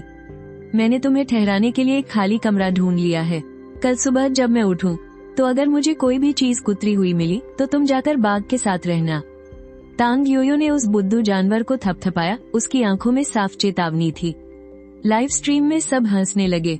जब से यह आया है, घर का सामान बहुत जल्दी खराब होने लगा है। इस कमरे में हर जगह संगमरमर है। देखते हैं यह इसे कैसे कुतरता है। उसकी आंखों से साफ लग रहा था। मैं बिल्कुल नहीं कुतरूंगा। मुझे भूख लगी है, मुझे खाना चाहिए। उस बुद्धू ने इशारा किया। रुको जरा, मैं तुम्हारे लिए पत्ता गोभी लाती हूँ। बाघ की तुलना में इस बुद्धू को पालना काफी आसान है। ये घास फूस और सब्जियां खाकर भी जिंदा रह सकता है और थोड़े फल दे दो तो इसके लिए वो शानदार दावत बन जाती है। उसने पत्ता गोभी के 2 बड़े टुकड़े उसकी तरफ फेंके और फिर शावकों की सेहत की जांच करने लगी। तांग योयो ने कमरे का दरवाजा बंद कर दिया। आज की लाइव स्ट्रीम यहीं खत्म होती है। कल इसी वक्त फिर मिलेंगे। चलो अब अपने कमरे में जाकर सोती हूँ। बाघिन ने आहट सुनी और अपने पंजों से इधर उधर रेंग रहे बच्चों को वापस खींच लिया। शुभ रात्रि। बाघिन के मुंह से अचानक एक आवाज निकली। ये सुनकर तांग योयो कुछ पल के लिए हैरान रह गई। इंसानों के बीच रहते हुए बिल्लियों की प्रजाति इंसानी हरकतों की नकल करने लगती है। पिछले कुछ दिनों से रोज रात को शुभ रात्रि सुनने के बाद ये भी उसे सीख गई है। इसका मतलब है कि वह अब यहाँ घुलने मिलने के लिए तैयार है। वैसे भी हर जानवर जंगल में वापस जाना नहीं चाहता। कुछ को छोड़ दे तो ज्यादातर जानवर बस यही चाहते हैं कि उन्हें मुफ्त में खाना और रहने की जगह मिल जाए, ताकि उन्हें शिकार करने की मेहनत न करनी पड़े। हो सकता है किसी ऐसे जानवर ने जिसे बचाया गया हो, जंगल में जाकर इसकी चर्चा कर दी हो। अब अगर किसी जानवर की तबीयत खराब होती है तो उसका पहला ख्याल पहाड़ से नीचे आकर इंसानों को ढूंढने का होता है। वो रात भर चैन से सोई। जियांग हेंग पहले ही बिल्ली को पीछे के आंगन में छोड़ चुका था। बाघिन अपने बच्चों को मुंह में दबाए जियांग हेंग के सामने लेटी हुई थी। नाश्ता मेज पर रखा है। वो बुद्धू हिरण कहाँ गया और तुम आज इतनी देर से क्यों उठी? तांग योयो ने जम्हाई लेते हुए उसे दूध का पाउडर पकड़ाया। कल रात उस बुद्धू की समय से पहले डिलीवरी हो गई। मैं आधी रात से ज्यादा वक्त तक वहीं उसके पास रुकी थी। ऊपर दूसरी मंजिल के कमरे में है। जियांग हेंग की आंखें चमक उठी। उसने फटाफट दूध तैयार करके बाघिन को दिया और बोला, मैं अभी जाकर देखता हूँ। तांग योयो ने सोया दूध पीते हुए कहा, जाते हुए उसके लिए कुछ खाने को भी ले जाना। जियांग हेंग जानवरों के जन्म और देखभाल पर ही तो रिसर्च करता था, इसलिए उसका इतना उत्साहित होना लाजिमी था। नाश्ता करने के बाद तांग योयो ने अपनी छोटी सी डायरी खोली। उसने एक लिस्ट निकाली और उसे कैमरे के सामने दिखाते हुए कहा, मेरे पुराने सब्सक्राइबर्स अच्छे से जानते हैं कि हमारा एक खास सेशन होता है, फॉलो अप का सेशन। मैंने लिस्ट तैयार कर ली है। अब एक एक करके सबको कॉल करूंगी। वीकेंड है तो सब घर पर ही होंगे। जल्द ही कुछ लोगों से बात हो गई और उसने जगहें भी तय कर ली। तांग योयो ने जियांग हेंग के पास जाकर कहा, मैं फॉलो अप के लिए बाहर जा रही हूँ। घर का ध्यान रखना और अपने दोपहर के खाने का इंतजाम खुद कर लेना। उसे जवाब देने का मौका दिए बिना तांग योयो ने अपनी गाड़ी की चाबी उठाई और बाहर निकल गई। रफ्तार से गाड़ी दौड़ी और एक सोसाइटी के गेट पर जाकर रुकी। नाइट सूट पहने एक लड़की ने हाथ हिलाते हुए आवाज दी, योयो इधर। आखिरकार उसे गोद लेने वाले से मुलाकात हो ही गई। तांग योयो ने चेहरे पर मुस्कान लिए हेलो कहा। ठीक है, लड़की ने कैमरे की तरफ हाथ हिलाया। दोनों कॉलोनी के अंदर गए। तांग योयो ने कैमरे को हाथ से ढक दिया। प्राइवेसी के लिए 100 स्क्वायर मीटर से भी छोटा सा वो घर अंदर से बहुत ही प्यारा सजा हुआ था। बिल्लियों के लिए एक अलग कमरा था। दरवाजा खोला तो अंदर 3 गोल मटोल बड़ी बिल्लियां थीं, एकदम आलस में लेटी हुई। उन्हें उस 2 पैरों वाले इंसान की महक आ गई थी। कहीं ये हमें वापस ले जाने तो नहीं आ गई? उस खटारा जगह पर बहुत दुख है यार। बिल्लियों की ये बड़बड़ सुनकर तांग योयो ने अपनी मुट्ठी कस ली। काम की बात पहले, चलो पहले कुछ तस्वीरें खींच लेते हैं। उसने फॉर्म निकाला और भरने लगी। हर बिल्ली की अपनी एक फाइल होती है जिसमें उनकी पूरी जिंदगी का रिकॉर्ड होता है, उनके आने से लेकर उनके जाने तक। फॉर्म भरने के बाद उसने एक बिल्ली को अपनी तरफ खींचा और चेक करने लगी। बहुत अच्छे से ख्याल रखा गया है इसका। इसके पेट की चर्बी तो जमीन छू रही है। आंख कान भी एकदम साफ हैं। वैसे ये रोजाना कैसी रहती है? बहुत अच्छी है। बस जब भूख लगती है तो खाना मांगने के लिए पीछे पड़ जाती है। बस ये नीली बिल्ली थोड़ी ज्यादा आलसी होती जा रही है। तांग योयो ने नीली बिल्ली को पास खींचा। उसे चेक करते ही उसके माथे पर सिलवटें पड़ गईं। कुछ दिनों में इसे चेकअप के लिए ले जाना। ये बहुत ज्यादा मोटी हो गई है, शायद इसके दिल में कुछ दिक्कत है। ये सुनते ही लड़की के हाथ कांपने लगे। क्या कोई खतरा है? अभी फिलहाल तो नहीं, लेकिन इसका वजन कम करना होगा। तांग योयो ने उसे समझाते हुए कहा, बिल्लियों को ज्यादा मोटा नहीं होने देना चाहिए। कुछ में दिल की छिपी हुई बीमारी होती है जो आमतौर पर पता नहीं चलती। मोटा होते ही ये बीमारी भड़क उठती है। बाप रे, डर के मारे मैंने तो रात का खाना ही हटा दिया। समझ नहीं आ रहा कि इसे खाना दूं या नहीं। बिना मशीनों के तो कुछ पता ही नहीं चलता ना। तांग योयो ने बिल्ली को वापस रखा और लड़की को हिदायत दी, इस पर नजर रखना। अगर ये बार बार उल्टी करे या कमजोर लगे तो इसे जल्द से जल्द चेकअप के लिए ले आना, ठीक है? थोड़ी देर बात करने के बाद वो अगले घर की तरफ निकल पड़े। पूरी सुबह में उन्होंने 4 कॉलोनियों का चक्कर लगाया, 6 लोगों से मिले और कोई 10-12 बिल्लियां देखी। सबको एकदम गोल मटोल और प्यारा बना दिया गया था। समझ नहीं आता कि बिल्लियां किस्मत वाली हैं या फिर इंसान ज्यादा किस्मत वाले हैं। हालांकि इन्हें पहले ठुकरा दिया गया था, फिर भी ये इंसानों पर भरोसा करने को तैयार हैं। फिर वो जल्दी से अडॉप्शन सेंटर वापस आ गए। पीछे के आंगन में तो हंगामा मचा हुआ था। जियांग हेंग के ऊपर कोई 10-12 बिल्लियां चढ़ी हुई थीं और मादा बाघ भी पास खड़ी कूदने को तैयार थी। 2 छोटे छोटे बाघ के बच्चे भी उसकी गोद में घुसे हुए थे और खाने के लिए इधर उधर हाथ पैर मार रहे थे। तांग योयो ने एक लंबी सांस छोड़ी। बदमाशी बंद करो सब, उसकी एक तेज आवाज, और पूरा आंगन एक झटके में शांत हो गया। सच में स्टेशन मास्टर ही यहाँ की असली बॉस है।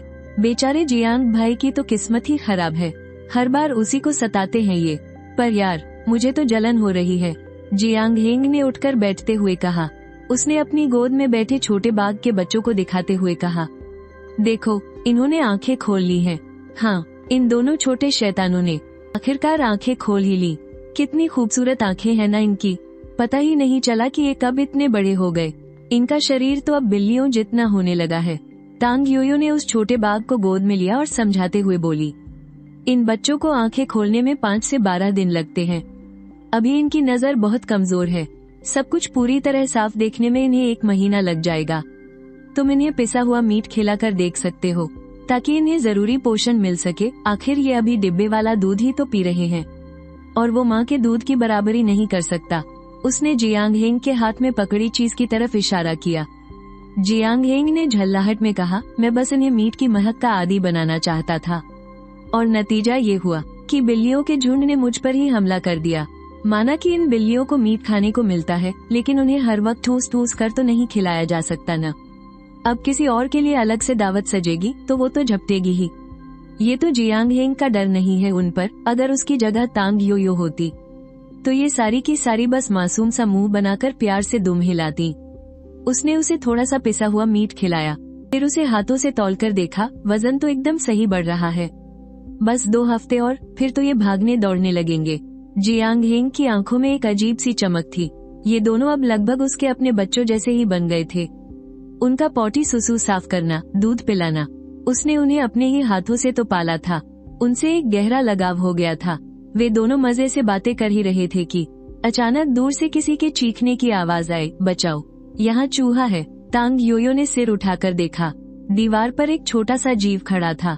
धूप में उसकी खाल पर हल्की बैंगनी सी चमक आ रही थी और उसकी आंखों में एक अजीब सी उम्मीद झलक रही थी। ये क्या चीज है, कोई नेवाला है क्या? अरे कितना प्यारा है।